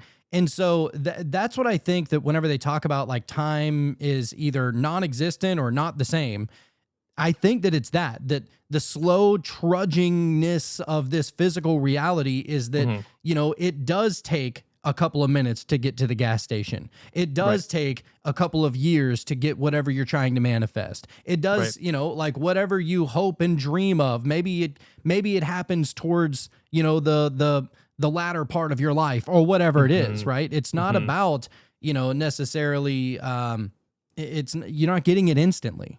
Right. And yeah, I it think takes time for the physical reality to reflect your thought. Yes, basically. yes, and that's, you know, if you think about that, like, is that not what happens whenever people are having some kind of like telekinetic thought?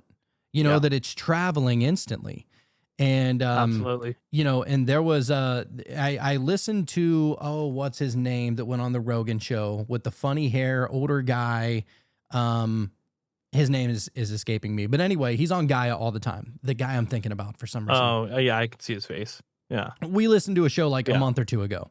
Mhm. And so anyway, he was talking about, he was talking about this thing that's called the double photon experiment, which not to be confused with the double slit, but basically the double photon. Long story short, they had this one photon. They found out how to divide the photon in half. And so they took the two halves of the photons and they sent one down a like a fiber line, like a, you know, like fiber internet kind of line.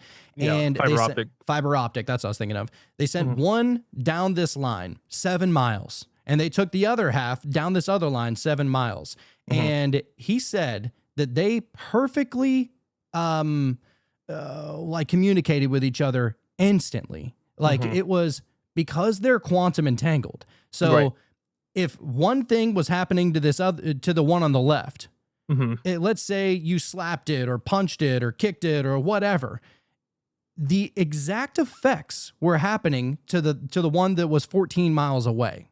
Right. Exactly. And he goes, and they measured this and they tried it so many times, so, like thousands of times, to try and see, is this a coincidence? Is this like a mathematical, like whatever, right? But they said, imagine flipping 1,000 coins, and every time you flip a coin in the air, it lands on heads. It was perfectly correlating to the T. They were both happening at the same time. He goes, the mathematical possibility or the probability of that is impossible. So to say that these are things that, like, I don't know, like whenever I think, especially when we're talking about like photons in general, if that is what consciousness is, which I'm, you know, I'm geared to think that way, then, and that's what everything is that if that everything is light, everything is photons. Yeah, I know you have your neutrons and your electrons and stuff like that, but if what we're made up of is the photons, and photons are in everything, or at least that's, if consciousness is in everything, then we're all together and we're all kind of feeling what each other is going through in a sense. And maybe that's the Schumann resonance in some kind of fashion. Right. I believe so. When we had that thing that happened not too long ago, and everybody was kind of losing their minds about it, and you know, I'm not really into the whole political stuff and all of that, but I could definitely feel, and maybe it was just partly my mind understanding kind of the uproar and how people were going to be acting, but I definitely felt like a sense of like heaviness. You know, like I have no skin in the game, you know, it doesn't really affect me at all. You know, my family's fine, everything's good, but I still felt this sense of just heaviness because I understood that everybody on both sides was going to be kind of at odds, and so I believe that wholeheartedly, that there is definitely something that connects all of us. And by the way, that was Greg Braden. Greg Braden, good catch. Yeah. And just to speak on that, you're talking about oh damn, now I just The Charlie Kirk. Yeah. They say, and I would be curious to see what the Schumann resonance scale was like at that moment, because they said that the same kind of thing was able to be noticed on the Schumann resonance whenever 9/11 happened. Yeah. 9/11 happened, and it literally affected the Earth's frequency. Like, that is crazy. And I don't even want to just say that it's just the Earth that felt it. I think that all consciousness on Earth felt that. And it probably rippled all the way throughout the cosmos and whatnot too. Exactly. I'm almost willing to bet that that's what's going on. Yeah, for sure. So, all right, now I want to get over to Hawkeye, his experience, because I think we had said that we wanted to, and we never found the video or something like that. But he went on Oprah about, it says about 5 months ago. And Oprah's podcast, I didn't know she had one, but oh shit, of course she does. Went over to Oprah's show, and it's like 10 minutes long, worth every second. All right, it is so good. I'm ready. So, and if you want me to pause throughout, just give me the timeout, and we'll pause and we can talk about it. Sounds good, man. But here we go. Jeremy Renner, shout out, Hawkeye. So on New Year's Day of 2023, two-time Oscar-nominated actor Jeremy Renner was pronounced dead after a harrowing accident at his home in Lake Tahoe. Jeremy joins us from the set of his hit show, Mayor of Kingstown. Oh, also, just want to give a big shout out. He's from Pittsburgh. Just want to say that. Awesome. And I always thought that he was, because some people who have that accent, there's no mistaking it. Yeah. When they throw a yins in there, that's when you know. I'm surprised that I don't hear him say yins. I know he said it at some point in his life. Right. Oh, absolutely. There's no doubt about it. Absolutely. But anyway, let's get back to it. Jeremy, I'm so glad to see that you made it, because I remember hearing that day and feeling, oh, I can't believe that had happened to you. So you've been listening to us. Thanks for joining us. What happened on that snowy day in Lake Tahoe? Oh, that's a lot to ask. Good to be seen. Good to be heard. That's for sure. I'm happy to be here with you. It's been a minute. Yeah, it was an incident, really not even an accident at this point, as it's been reduced to. But I could say the takeaway moment is really, it's really quite a glory moment for me and my family and life. But the semantics of it was a snowcat incident. And we had terrible weather, and I was trying to clear the driveway with my nephew, and he was going to get run over. I tried to jump back on the machine to prevent the machine from running him over. It's a giant tank-like with metal tracks type of 15,000-pound machine. And I tried to jump on it to stop it, and I failed and got ran over and crushed and broke 38 bones on my face, my skull, all throughout my entire body. And then an eyeball came out of my head and all these type of things. And then I had to struggle to breathe for a while, and then stop breathing. So what happened after that? It's a big can of worms that got open. Essentially, I got tired in my mind because my lung, everything was collapsed, my ribs and all that sort of thing. So the physical Could you part move, and did you have a sense of awareness? Could you move, and did you I have would never pass out at all. If I would have passed out, I'd have been dead on the ice. Okay. Because it took every effort, physical effort, to squeeze out air, to suck air back in. And I was suffocating myself with my rib cage, my dislocated shoulder and arms, and everything falling upon my pop lung and things like that. So I was really just drowning. I was drowning in my own, from my rib cage and my bones. So my nephew was able to lift some of the bones off my, pressure off my lung as I was able to breathe.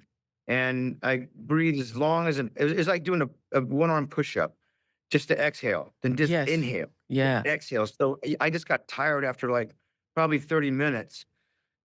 And that's when I was gone. I had my neighbors there that came to help at my aid, and it was too icy it took forever for the ambulance to get there because the road conditions were awful. And anyway, the passing 4 whether it be for 10 seconds or 10 minutes, it's all still quite the same. I've never knew anything about near death, by the way. I knew nothing about it.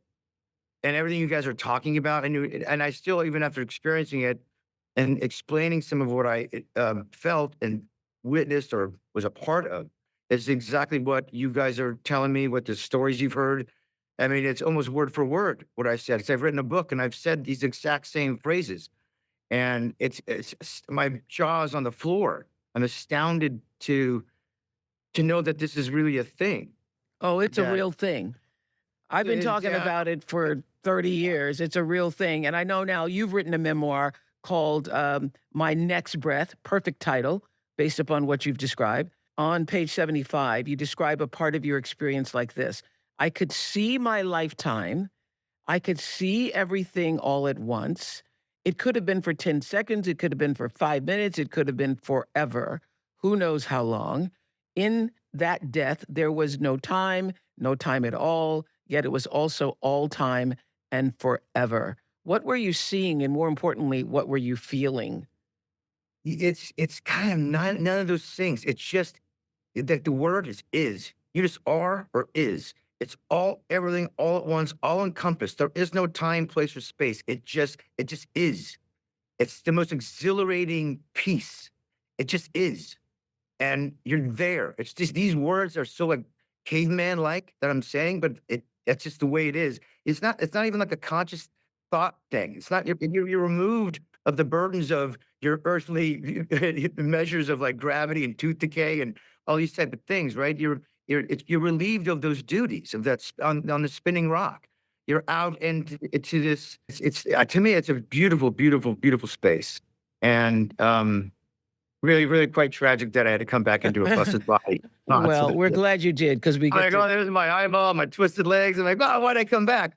You know, yeah, and I don't know, it's pretty amazing. To me, it's what I would define, God to be, or it's just what it was the divinity of the collective of love in the human Did you experience. have any spiritual beliefs before? Did you have any? Yeah, well, my dad was a theologist, so I studied all religions growing up. Yeah. But I wasn't a part of any of those religions. Yeah. I became educated to them all and the studying of them all, even Eastern philosophies. And I think they're all very fascinating and interesting. It just for me personally, I wasn't going down any of those paths for me. I held my own sort of spirituality, but I just don't want anything to divide me from anybody else. Yeah. Which sometimes religions can do. So I'm more. I just kind of hold that kind of that space under my own. I certainly have a definition of God in all religions now. It's not some bearded man in the sky. It's not this. It's not this. It's to me, it is this collective divinity of love. Love is the only thing that you take with you when you die. Wow.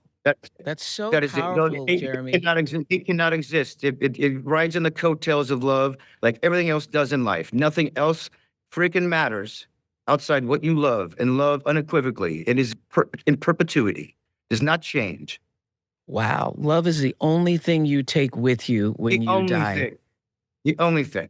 So I read in an interview where you said that this incident muted all the white noise in your life. What does that mean? Well, it kind of comes from that because I know what I take with me and what I hold and cherish and value. So what I gave credence to prior, I do not at all give one iota, one care, one even insecurity, or like it's just say something ridiculous like a bad review or some this, or just the nonsense of what we give credence to here on this planet, man. It's just unless it's subservient to love and kindness and thoughtfulness and the collectiveness of who we are as humans, and that I think humanity is closely related to what love is. I think humanity is beautiful in love. I think the human part of humanity gets a little dodgy, right? We get into like capitalism and all these other things and wars and all these type of things. But I think the basic pure fuel for humanity is love. And I focus just on things that fuel that and just don't give credence to those that deviate from it. Well, as you've been listening to us, Jeremy, here with me is Dr. Grayson, who's been studying near-death experiences. as a scientist for 45 years. So when you were saying in the beginning, you didn't even know there was anything to this, he's been studying it for 45 years and has talked to hundreds and hundreds of people in the field. I mean, all that he was saying prior to me even coming on was just, it blows my mind. It's that there's so many similarities. You could probably keep telling me more similarities that you found from talking to so many people, and I'll probably pick out 8 of those 10 that are like, it's exactly what I would say, almost word for word, like it's scripted. And I don't know if I have a question for you per se, except you could probably maybe read your book. You know, to me, all it really does though, it just feels maybe even more confirmations. Yes, Oprah, and right? I feel like affirmation, and confirmation and affirmation. out of information is the confirmations of what I learned post the incident. I also wanted to ask you this. You were just saying that you realize what matters and what doesn't matter, and that, you know, bad reviews or whatever. And, you know, I just consider how, you know, devastating and demolishing to your physical body, you know, eyeball is out and your ribs are out, that you were able to put yourself back together and physically speak and physically move. How has this experience affected your acting? I don't know if it's in a positive way, to be honest. It was hard to even want to go back to fiction. I have to worry about my next freaking breath. I got to worry about my next step. I have to consider, you know, every joint in my body was crushed, and like I don't want to live a life of pain, right? So I had to focus on a lot of life stuff, real like life stuff, like to go entertain and tell jokes or entertain in the fiction world was kind of so far fetched for me. I didn't know if that was ever going to happen. Now that my body's, I know, back and put back together like Humpty Dumpty at some point, I feel blessed that I'm able to get back into it. I don't know if it makes me better, to be honest. I don't know if it makes me worse. I don't know. I enjoy my job. I love my job. But still in the back of my mind, I know it really has value to me. Wow. You know, I can quit this job any day and be like, and never look back. What an absolute stud. You can feel the extra energy coming off of him. You know what I mean? Like, not like we ever have a conversation with him before this experience that he had, but just the way that he exudes, like, just this totally new understanding of like what's important and what is just part of the illusion. You know, like that was very clear and just profound, dude. I mean, everybody knows, like, I say it all the time anyway, that I'm a huge Marvel dork. And I've always really been a big fan of Hawkeye because he was from Pittsburgh, you know? Plus he's a badass superhero. He's a badass, yeah. But then hearing him go through that, and I mean, dude, this snowplow, you saw the size of that damn thing. Yep. Ran him over. Like, that's crazy. He was, like, how do you even come back from that? You know, I was imagining what he was explaining as far as like using every bit of energy he had to just get the next breath in, dude. Like, imagine getting through that. You have this near death experience, and then you come back and you're like, well, I don't need to spend too much time, you know, doing stuff that isn't important to me. You know, things that are not adding to my life. Like, sure, maybe he'll do it for a little while to make some money, but I feel like at this point he's probably on some sort of search to doing something that is just more valuable, something that's going to add to the human experience rather than just, like you said, the fiction. Yeah, because, you know, you start to get, I would imagine, you know, that you would probably start to get obsessed with wanting to re-feel that and relive that same energy and that same emotion and that same all-encompassing everything that you were able to experience on the other side, and everything that doesn't perfectly match up to what you were able to experience on the other side, whether it be perfection or God or all that is and all that ever was and all that ever will be, whatever that is, you want to try and come as close to that as you possibly can in this physical reality as much as you can. So looking at bad reviews, as you were saying, it's like, that's it's so far removed from what I experienced on that side. It is the polar opposite of that. It's literally less than a waste of my time. You know what I mean? And Right. and so, being able to focus on your, the things that you love and your relationships with your kids or whatever is, I mean, and that's the thing. We all know that. Like inherently, we all know that spending more time with our kids is probably the most important thing that we can do. Spending more time with your significant other is probably the most important thing you can do. Developing relationships and being more understanding to everybody else it's always going to outweigh your differences, that you have with everybody else. Of course, you're going to have differences. Nobody's you. Like no matter who you talk to, I don't care if it's your grandma, your parents, your girlfriend, your wife, your husband, whatever, your kids. None of them are you, and so you're going to have differences. And I think that what he's saying is that, dude, on the other side, you just are love. Imagine like having a difference with anything on that side. Right. It's like impossible. Yeah. Right. Yeah, because you just are over there. You are love. Yeah. Right. Just it. Yeah. It's so crazy. That's great, man. I love that. Yeah, it's definitely worth the 10 minutes there. Oh yeah, for dude. sure, dude. Yeah. So I thought Someone like him, it was funny too, because he was like, "Oh yeah, my dad was a theist, and I studied all of the religions." And like, do you think that's pretty common for someone to like actually study these books and like understand them to the fullest, and then decide like none of it's for them? Like, or are most theists like theists? I mean, like people that Theologists. actually study. Yeah, Theologians. Are most theologians religious, or are they just studying it from the outside? I mean, everybody's different, but as a matter of fact, whenever I was like 24, I think, maybe 25, I was working in this grocery store, and I was working like in the kitchen of it because we used to like cook food and make like, it all went out to like a bar and people would make hot plates and stuff like that. Yeah. And I was working with this one dude, and his name was he was a gay guy, so it wasn't Jay, it was Jay, right? Right.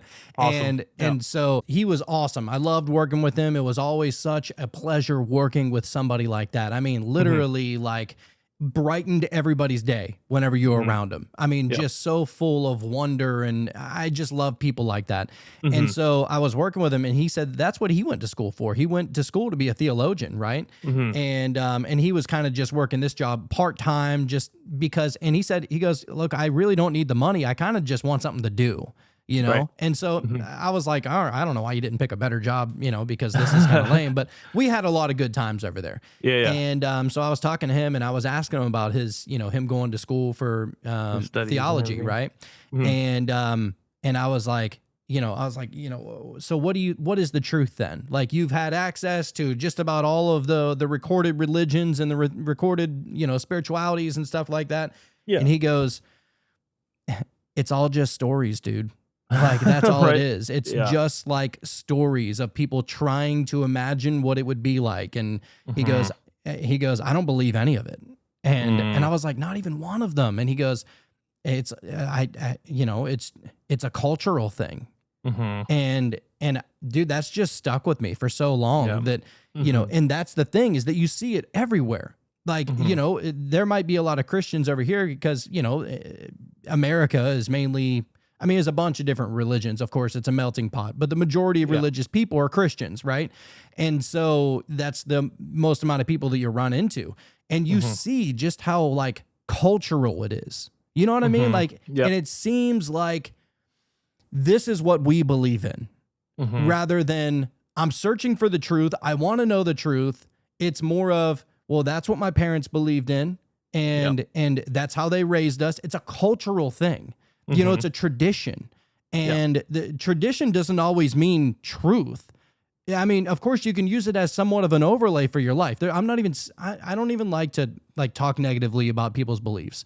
Like, I've just gotten to that place, and of course, on the cult, I did a couple of the episodes that were like debunking the Noah's Ark and Nephilim and stuff like that.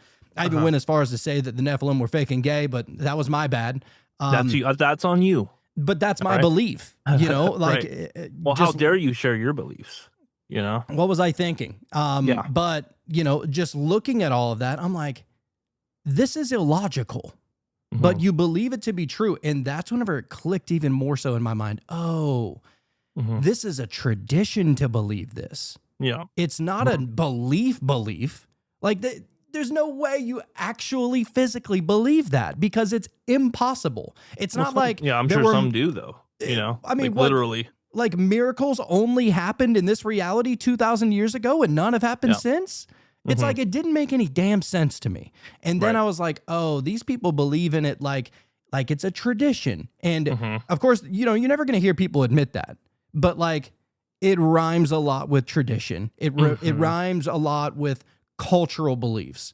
Yep. And it's what they know, man. If you're born into, let's say you're born into a family, like your dad's a minister and, you know, and your mom's helping at the church and you leave the church and you go home and it's still kind of like church. Everybody's always talking about that. It's a bubble of your, that's your reality within that bubble, you know, and maybe as you get older, you start to read the parts of the Bible that kind of contradict and things that don't make sense. And then you kind of start to question things kind of on your own. And that's probably a lonely journey as well, you know, because now you're going up against that. Like that, those are your parents. That's what they taught you, you know? And so speaking of the tradition thing, it's like, that's just kind of what you know. So straying away from that it's dangerous, man. Oh, dude, it's probably like, demonic. It's to be honest with you. probably. But it's like, you know, imagine one day you're like, you know what? I'm not celebrating Christmas anymore.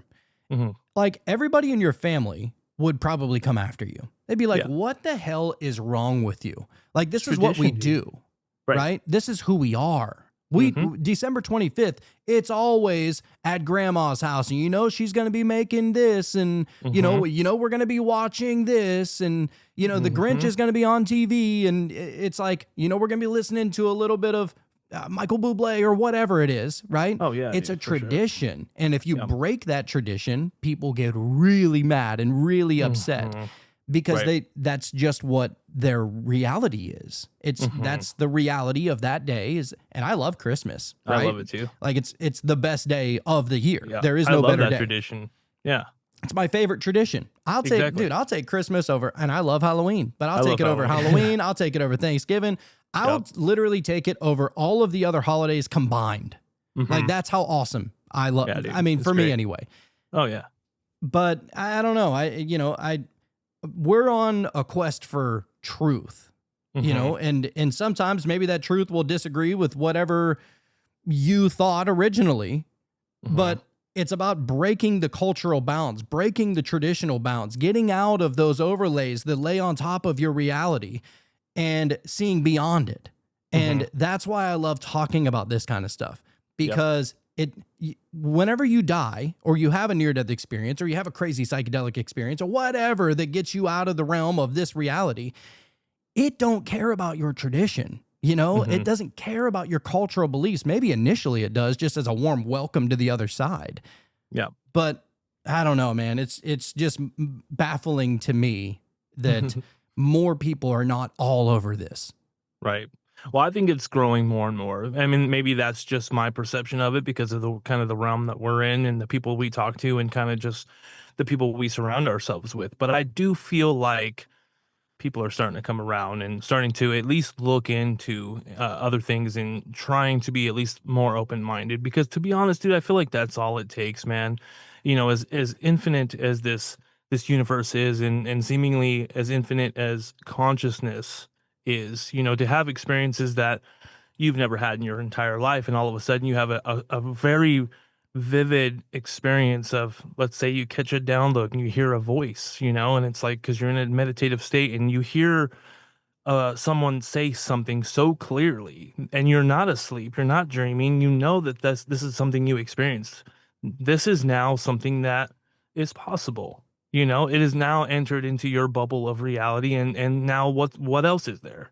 Because there's more, you know. Yeah, there's more beyond it, you know, and I just love learning about it. I love hearing the stories, and these are experiences. This isn't like, you know, this is what somebody believed forever ago, and now this is how we're interpreting it. No, these are the stories that happened pretty damn recent. And people are trying to put it into words. There's no narrative behind it. You know, there's nothing that someone's trying to convince you of because of something else they're trying to pull out of their back pocket. You know what I'm saying? This is something that, like you said, they're actual experiences. It's not a misinterpretation, you know? Yes. And it doesn't have to be translated into other languages and maybe gets kind of close. You know what I mean? It's Like hard you can, enough just to translate it within the words that we do know. Language itself is kind of just something we've invented to communicate. And it's like you have an experience like that, and I feel people struggle to even put those words to it. How do you put words to experiencing something like that that just feels like love and just complete bliss with absence of the ego? It's something real, man. oh, dude, it's like, it's the drudgery of this physical reality. Like I can't imagine that there's any kind of angst or stuttering or not able to collect your thoughts kind of thing on the other side. It is perfectly conveyed throughout more than language, because every single bit of what you are is the language that you're communicating with. And all of the bits that you thought you were that you actually aren't are stripped away. There's no need for any of that. And so there's no second guessing yourself. There's no questioning whether or not you should say something to someone on the other side. It just is. And that communication has already happened. It's just, I can imagine that's what it would probably be like. Freaking awesome. I love this stuff. All right, we're going to read our first NDE. Again, the best place to find these things. There's a couple of good websites out there, but the best website that we have found is nderf.org. And so I brought a couple of short ones to the table, short and sweet, but this one is by Joshua, who had an NDE. He goes, when I was younger, my parents were both working full-time jobs. My father was stationed at Fort Bliss, and my mother worked various defense or education-related jobs. Thus, I was placed into a summer youth program. I was one of the younger, if not the youngest child in the program. One summer day, they took us to a public school. Most of the kids, being older and more experienced with swimming, were at the deeper end of the pool, leaving me alone. I remember wanting to join them and went under the floating barrier to swim towards them. I remember not being able to feel the bottom of the pool with my feet and slipping under the water. I felt fear. I remember reaching towards the light of the sun shining through the water and then suddenly being above the water. I could see myself under the water, and I remember feeling no attachment to the body. I floated higher and higher above the scene and could feel a great part of the city below me. I still had a human form while floating up. It was like a ghost body. I remember looking up into the sky and then being somewhere else. This place was like being in space, except with no stars. Wherever this somewhere was, I had no human form. I was like a small ball of yellow light. Though in the darkness, I knew I could see in all directions at once. Around me appeared other orbs of light. The orbs were other people who had passed away. We all glowed with different shades of light. Some were more pink, some were blue, and I was yellow. I remember that all of our thoughts flowed into and out of each other simultaneously. Despite this, I could still process my own thoughts. I knew that the lady near me was in her 30s, that she had died in a car accident, leaving behind children, but she was at peace with the fact that her husband would care for them. I feel like we read this one before, but I could be wrong. I mean, a lot of these kind of done rhyme. quite a few. Yeah. He goes on and says, I remember a great light appearing before us, like the sun, but smoother and cleaner in its light. It did not hurt to look at, and regardless, we didn't have any physical eyes. There was the greatest feeling emanating from it. It was the greatest form of love I have ever felt. Greatly beyond that of any parent, lover, or child. It was like every expression of love combined. I remember being drawn towards it, moving faster and faster, but on the other side and moving at the speed we were. There was no real wind, just the softest of breezes. I remember knowing where I was at the time, but we do not have a word for it here in the life side. I remember feeling at home, like I had returned and I was happy. There was a sound like music, but not music like we have here on Earth. It was like the sound between the ringing of chimes. Whoa. Resonance. Yeah. Some force moved through my soul and stopped me from proceeding forward. There were no words, but this kind of knowing that came into me. It said I needed to turn around. I remember saying that I did not want to turn around and that I was tired of having to go back so many times and ready to stay here. It said that I had not accomplished what I needed to. Before I knew it, I was tumbling through darkness and suddenly back over the city and drifting back towards my body. I was out of the water. Oh, so remember he was drowning, right? Yep. So he goes, I was out of the water. I remember several of the other kids out of the water, some crying, and the female lifeguard was working on getting me back. I remember having my ghost body back and the feeling of hands pushing on my back down into my body. The reconnection was painful. I remember feeling confined in my body. 4 years after this, I was depressed for years after this, I was depressed and wanted to go back to that place. My childhood was not the smoothest as far as my family life was concerned, and I knew that if I took my own life, I could go back there. I knew if I took my own life, I can go back there. The biggest thing that I learned from the experience is that God, in quotations, experiences itself through creation. That is, that we are all expressions of God simultaneously. I have felt in life a deep and instant connection with certain people, especially one of my friends who I also love deeply, who is currently missing. We have both talked about perhaps having met in a past life and joked about how we would meet in our future lives. Though I hope my friend is found, I am confident that either way our paths shall cross again. Damn. That's so crazy too, is that's what you hear, is that, we're all expressions of God simultaneously. And doesn't that makes way more sense. It's the all, dude. It's like spiritual logic. Yeah. So anyhow, we're going to get to Helen now, and we'll see what her experience is. Hers is a STE. I forget what STE stands for. Can you look that up for me right quick? Yeah, I will. All right. While you're looking that up, I know it's something to do with an NDE. It's not an NDE, but it's something like it. So Helen, she says, I had been meditating every afternoon for the last year and a half. On this lovely spring day, it might be a meditation out of body. I don't know. Oh, okay. But anyway, yeah, let me know. So on this lovely spring day, upon completing my meditation, I arose with the calmness and peace associated with a lengthy meditative state. I went downstairs to my living room and I noticed that as I looked out the window that I was one with the blades of grass and rocks on the road. I was enveloped in a love I could not put into words. This divine love was everything and in me. At the core of my being, I was this love, and so was everyone else. In this state of grace, there was no right or wrong, no good or bad, and no judgment whatsoever. Fear was non-existent. There was no death, and I knew that we all live forever. Everyone I met was love. It did not matter what they looked like. I was them, and they were me. We were all connected. The utter joy is indescribable. I knew we did not end up at our fingertips. The peace and bliss are beyond words. I knew that we didn't end at our fingertips. Wow. That's crazy. Did you find that? Yeah, it's a spiritual transformation experience. Oh, okay. So a broader term for profound experiences, including NDEs, that cause a fundamental shift in a person's perception of themselves and the world. So really, yeah. Fascinating. And it's stuff like this that then you like look into religions and you hear about what God is and you're like, oh, I see why people called it the demiurge. You know what I mean? Right. Exactly. That's starting to make more and more sense, man. Yeah. The more you look into things and yeah, dude. I became aware that a presence other than what I usually think of as myself was looking through my eyes. I had become one with this infinite awareness that simply sees without judgment. It is the very essence of life, eternal life.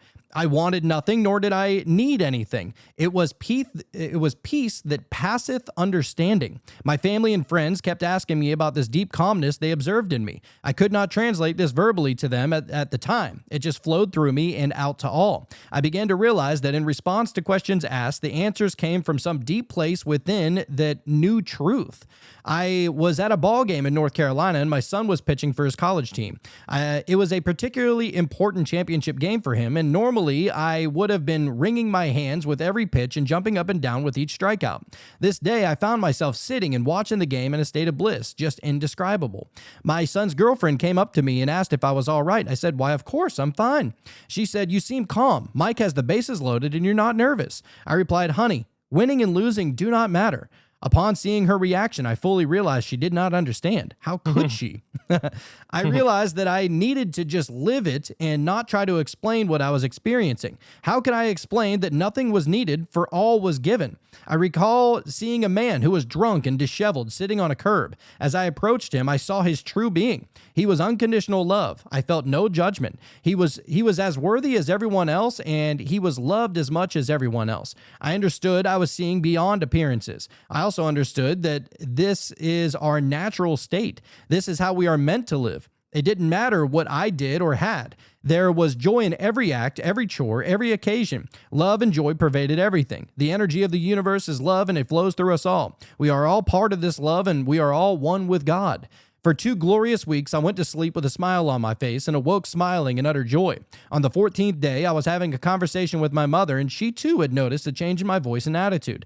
She always would ask me what caused such a profound change, and I guess on this day I felt I should tell her. When I attempted to tell her, I believe I tried to personalize it. The feeling dissipated as suddenly as it appeared. I learned one cannot take credit for God. I couldn't believe it, and I didn't know what to do. I was now in ordinary reality, or the relative world as I came to call it. But now I had knowledge of the greater truth, or truth/God. How do I live like this? I asked. It was the most difficult to listen to the world news, to see how we are to each other. This realization from the experience has changed me forever. I could not and would not turn my back on this. I became involved in helping the homeless and hungry. I have love in my heart for everyone, regardless of what they look like or how they behave. It is so necessary for me to be with others who have touched this depth of love. It is my hope that as more and more of us grow in truth and numbers, we will one day indeed have heaven on earth. Then we will be living as all the masters have taught, loving our neighbors as ourselves.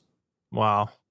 That's like what you were, going back to what you were talking about. Like, you want to have those conversations with people that have that understanding, the Yes. deeper understandings of this life and what's really important, rather than the things that are causing division and fear and heartache.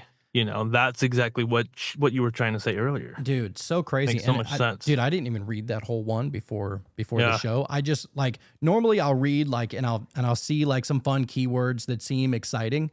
And but damn, that last portion right there, it hit it right on the nose.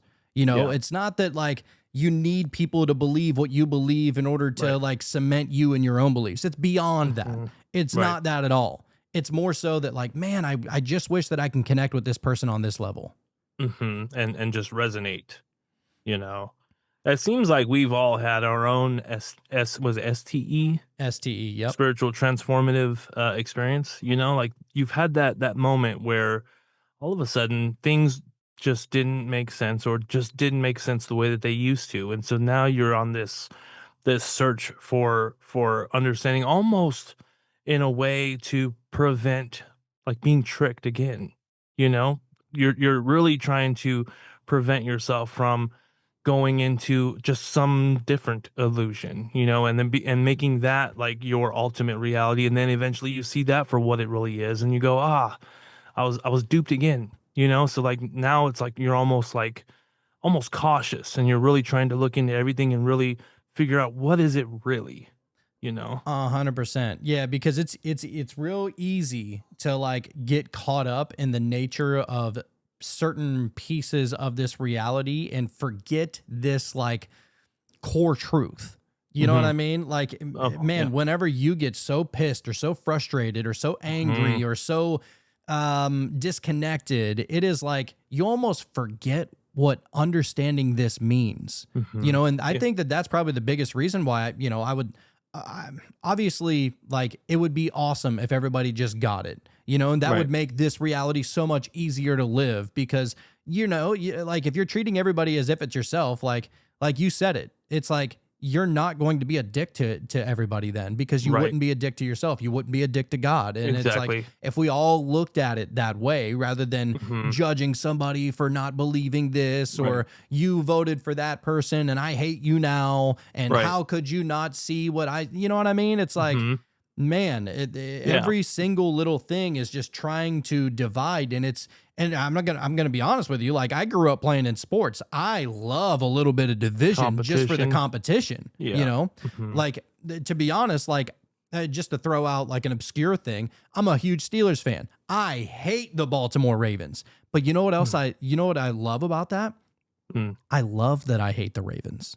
You know what I'm Right. saying? And it's like something awesome about it. It's like, It's you know, the duality, man. That's the thing. You know, you get into what you were just saying. Like, think about this, if everybody believed or understood the way that you understand, I don't even know if that's the answer, you know, because you kind of, I feel like people kind of need that contrast, that, you know, if everyone just understood exactly what you're thinking, you know, then it's, I don't know. I don't even know if that would be, surely it would be great when it comes to war and people killing each other and things of that nature, but just the experience going forward, if everybody just understood exactly what you were thinking all the time, then you wouldn't even have to, I don't know, you know what I'm trying to say? Like, yeah, I mean, if you want to everyone be able kind of to knew the same thing. you want to be able to have that little bit of individuality for sure. But Right. you know, the way I kind of think about it is like the Smurfs.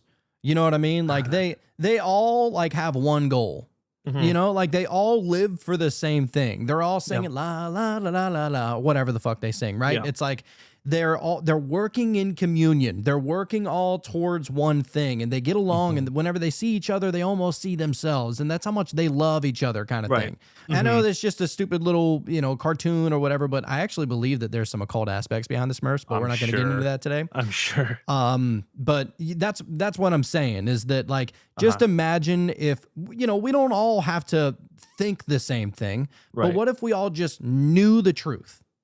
Like, Yeah, that's that'd it. be great, right? It's not like, it's not asking for the world. You know what I'm Right. saying? It's just Uh-huh. like, what if we all just knew this? Right. But then see, that would be cool, but then there's that element of like the imagination and creativity and things. I feel like there's things that if that was the case, there's some unforeseen challenges that would still arise. Like, I feel like no matter what, consciousness finds a way to create that duality. You know, so I don't know. I mean, it'd be great, you know, if people can just see each other for, you know, the divine that they are, you know, and decide, you know, let's stop sending young, you know, 18-year-olds out there to kill those young 18-year-olds Yeah. because we disagree about whatever the fuck it is. It's some stupid shit, you know, and all the Yep. people that made those decisions aren't going in there to fight. You know what I Right. mean? They're just the ones raking in money, and it's like, and they're buying it. Oh, dude. You know, it's I mean, like, it's war what are we talking profiteering. about? You know, it's a thing that anytime a country stands to make money off of death, I'm like, you know, the system That's the devil right the there. system you should know? not be set up in a way that like people dying, other people profitable. is profitable. It should Right. not be that way. Like, it is so ass backwards. Mhm. But anyhow, let's get to the next one. And I picked this one, Tammy. This is a shout out to my mom. It's not Hey, her, shout but out. same name. Right. So Tammy had an NDE, a near-death experience. I actually didn't know that the last one was an STE. So it kind of took me off there for a second, but That's you know, all this website shows the STDs, Jesus. The STEs, the NDEs, and I think OBEs for the out-of-body Yeah. experiences. Mhm. But this is a NDE. Tammy said, I instantly found myself above the accident in a distance that was 3 to 4 times tree height. Damn. So she got into a car accident, and now she's looking at it from a perspective that is 3 or 4 times taller than a tree. Okay. The accident occurred outside, and although I saw my horse get up and my trainer run towards someone on the ground, I did not realize that it was me. I did not feel scared or confused. I felt calm and curious about the activities below. I was too high up to see the people in enough detail to identify them. I felt as if my back was against a barrier. I knew the barrier was not visible to me, but if I turned around and examined it, that I would move through it. I did not question this knowledge. Beings, loved ones, or friends did not meet me. I did not see, in quotes, the light. The feeling of total calm and peace did engulf me. My focus moved from the people, and I found myself very curious about a row of pine trees along the right fence line and how it looked. I remember thinking, so that's what they look like from up here. In actuality, I don't recall ever wondering about this before. But at this moment, the trees were far more interesting than the people. Suddenly, and with no warning, I was in my body. I was covered in blood from a head wound. My trainer was cradling me in his arms. I could hear an ambulance approaching the stable and then drive past, and sirens faded as they drove away, unable to locate us at first. Normally, I would have been terrified that I was going to die, but I had this peace over me. I simply and truly knew that I would be fine. Not only that I would be fine, that I was fine. The ambulance eventually found us, and I was taken to a hospital where it was determined that I had a broken collarbone, a major laceration on my temple, a severe concussion, and a severe road rash on my back and legs from the force of my body crushing the plywood coop jump. I cannot state how improbable that it was that I survived this accident, how my back was not snapped in half by the force of a 1,500-pound horse crushing me, while my back hit a 4-foot-high wooden pyramid-shaped coop, and then the two of us fell to the ground once it collapsed. I walked away that night from the hospital. Whoa. Walked away that night. The gift that I received was deja vu, that at times is so powerful I can tell someone exactly what will be said and who will enter the room. It is very disorienting because I truly feel that I have already done this, not just once, but over and over, like I am on a loop reel. I can't explain this adequately. In the incidents I have no control over when they occur or why it happens on the most ridiculous events, very trivial events, but important. For years, I did not realize what happened to me until I heard of stories about others that did not see the light. So I'm glad that I'm not alone. Wow. And that's the thing, is that it's so different for everybody, right? Like, not everybody's going to see the light. Not everybody's going to see their ancestors. Not everybody's going to see Jesus or God or Buddha or whoever, right? And I mean, maybe it's based on the level of severity that you experience. I mean, we don't know how long she was out of her body, right? But even just the first part, dude, she was at 3 times the height of the trees and was looking down and just more enamored by the tops of the trees than the people on the ground. That's cool. I think it's interesting how she speaks of, like, I don't know how many times I've done this. Like, it's interesting when you think of deja vu. Was it yesterday? I think it was yesterday, actually. I had a very strong deja vu. And I think I told you at one point, and it's funny that you bring up the Smurfs, because so in the dream that I had a long time ago, I told you about it. Like, oh yeah, it was really, really like vivid or whatever. But like by the time I woke up, the only thing that I could remember was something about Papa Smurf. I don't know. I remember telling you about this, and whether you remember, I'm not sure. But then yesterday, my daughter, because she was wanting to be Papa Smurf, which I was like, how are you going to be Papa Smurf? Like I couldn't, like, how are we going to do this or whatever? And then eventually I was like, all right, let's do that. So we had everything going, and she got we found her beard from like Goodwill, and we got it all put together, man. And it was freaking hilarious, dude. I was like, oh, I'm so glad we went ahead and did the Papa Smurf thing. Dude, shout out to Jay Quellen. Yeah, dude. Oh my God. It was just so, she was cracking me up yesterday. Oh, it was perfect. And so she had taken a video, or I took a video of her, and she was like dancing or doing something in her Papa Smurf. We're waiting for sundown, to go trick or treating. And and my wife just went to work, and like, it just hit me like, boom, like, okay, I've been here before. I'm watching this video of her dancing as Papa Smurf, the whole Papa Smurf thing, and my wife going to work, and just everything was just like, was this the dream that I had that I told everybody about back when? And then she happens to be Papa Smurf, and then here you are talking about the Smurfs, and I'm like, what? Like, dude, I don't know. It just felt so so real, so much so that if it was the fact that I've been here before, and like you've said, maybe it's a thing where there's like a pivotal thing that happens, and this is why you're experiencing that deja vu. I called my wife and said, hey, I just had a really strong deja vu. Just be careful, get to work safe. Like, like, let's not have it be something super negative that happens. Like, in my mind, this is what I'm thinking, and so that's just how profound it was. I actually called my wife while she was driving to work to be like, hey, just pay attention, get to school safe. Oh, dude, it's like That's So Raven just had a vision. You know what I mean? Right. Whenever that happens. It's like, what if I didn't call her and tell her that? Like, what if, I don't know, maybe just putting that extra awareness out there and letting that ripple out, maybe it prevented something negative. I don't know. who's to say? But it definitely felt super strong. Dude, that is so crazy. And dude, Jacqueline looked awesome as Papa. That was like one of the more sweet costumes I've ever seen. Oh my God, dude. It was hilarious. I think she won this year. Basically 100%. she won Halloween. Everyone was telling her like, oh, that's so awesome, and oh, dude, the best. I'm so glad that she stood her ground and was like, I'm being Papa Smurf, and I was like, all right, fine, and worked out so good. So legit, dude. Yeah, it is weird. Yeah, I actually, like, you sent me that picture last night, and I don't even, maybe that's why I thought of the Smurfs. It wasn't even on my mind or anything, but I was just trying to think about like a collective, and that's what came to my mind. You know what I mean? Yeah. And then on top of that, later on that evening, while my wife was at school, she had a deja vu. And so, sure, you can explain that away and say, well, I put the idea of deja vu and her brain decided to do something wonky and she had a deja vu, but I don't believe that. No. I don't think deja vus are contagious. Yeah. It's not a sneeze. Yeah. It's more of like we're connected. And if I'm having a deja vu and she's in my bubble of reality, then so she picked up, you know what I mean? That's what I'm more inclined to believe.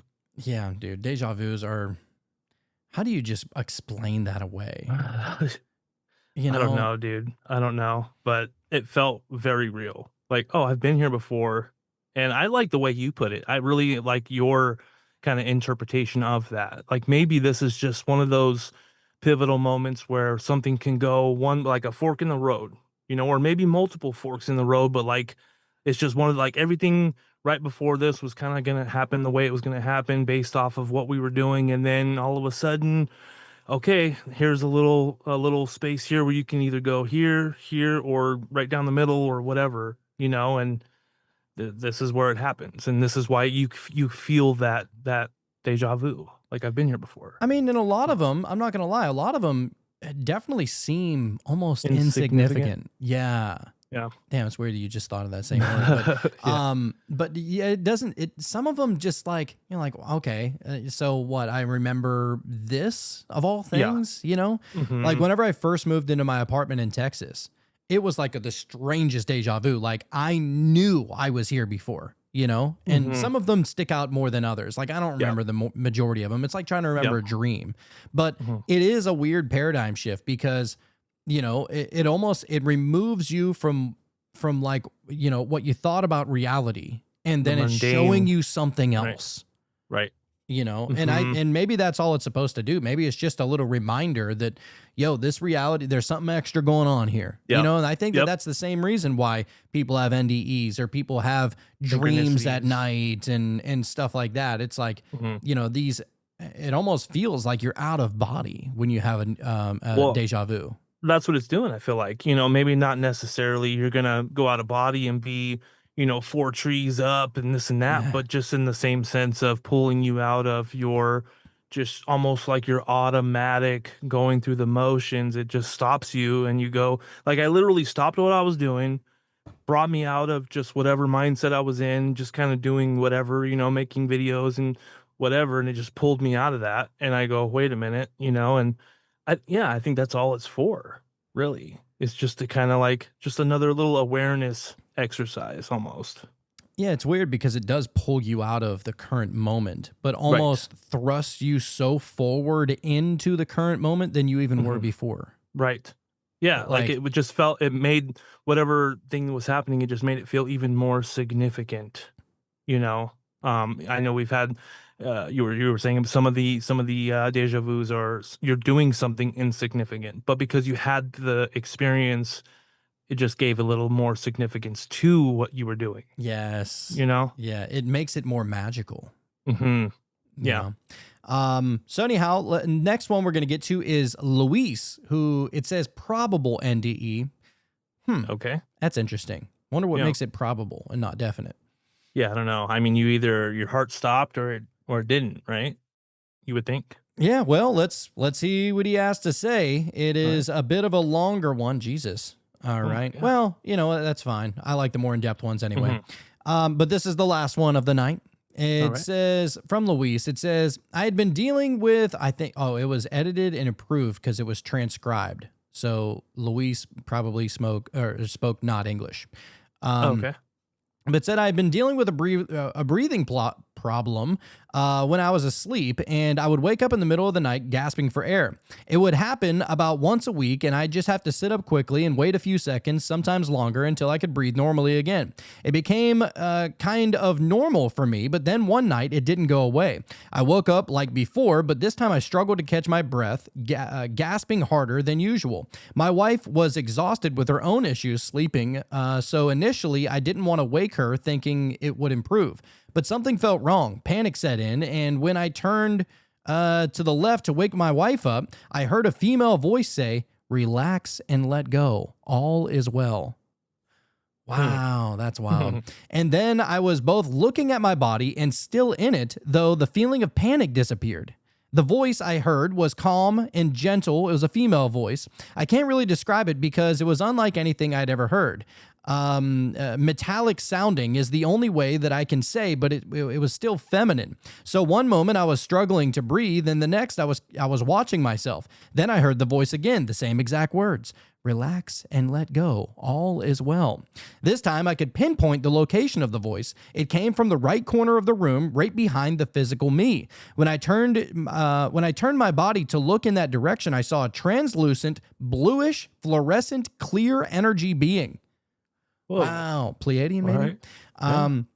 The energy was not human-shaped and was really hard to describe. As I turned further looking behind me, I also saw a human-shaped being of light, and to the right of that being was a round-shaped light on the wall, like a portal. I know why I picked this one now. But before I could fully process what was happening, I was suddenly pulled and went right through the energy being and was near the other being that was directly behind me. But now we were both looking down at my own body from what seemed to be the ceiling height in the corner of the room. Strangely, as I looked at myself, at my body, I felt little to no connection to it. I did not recognize it or understand why I was even observing it. I only sensed that the body was struggling, gasping for air with this other being next to me who I felt as a friend or someone I can trust. Not recognizing myself, I asked, "What's wrong with it?" He replied, "He's trying to breathe." So he doesn't even know that that's his body anymore. Shit. That's so fascinating, dude. Like almost, and this is something that happens a lot. It's almost like your consciousness leaves. In this case, it kind of merged with something else and became just another point of view. You know, it's almost like it just pulled out of there, so you don't have to experience that because whatever that person was experiencing was just pain and suffering and not being able to breathe, and so it just pulls you out of it, and so you can observe it from kind of a disassociated vantage point, I guess. Exactly, like dissociated. Wow. Yeah, dude. He replied, "He's trying to breathe." "Breathe? What is that?" I asked. He said something like, "The body needs to breathe in order to survive." I didn't feel any fear or heightened emotions, just curious, observing everything calmly. With respect to the human drama going on, I actually felt a little bored not knowing what I was doing there. At the moment I was thinking that, the being then asked me, "Are you ready to go?" And I said, "Yes, I'm ready to go," though I didn't know where we were going or who this being actually was. Before we left that earthly scene in my bedroom, I saw my body get wrapped in this bluish cocoon-like energy light, the same exact color of that bluish being that I first saw. Then I was pulled out of that scene at an incredible speed, like being vacuumed up. And then suddenly I was standing on a beach. This place, it was amazing. The waters, the colors, the sand, it was alive. It was all moving together as if it was a breeze blowing onto it, but I didn't feel any wind.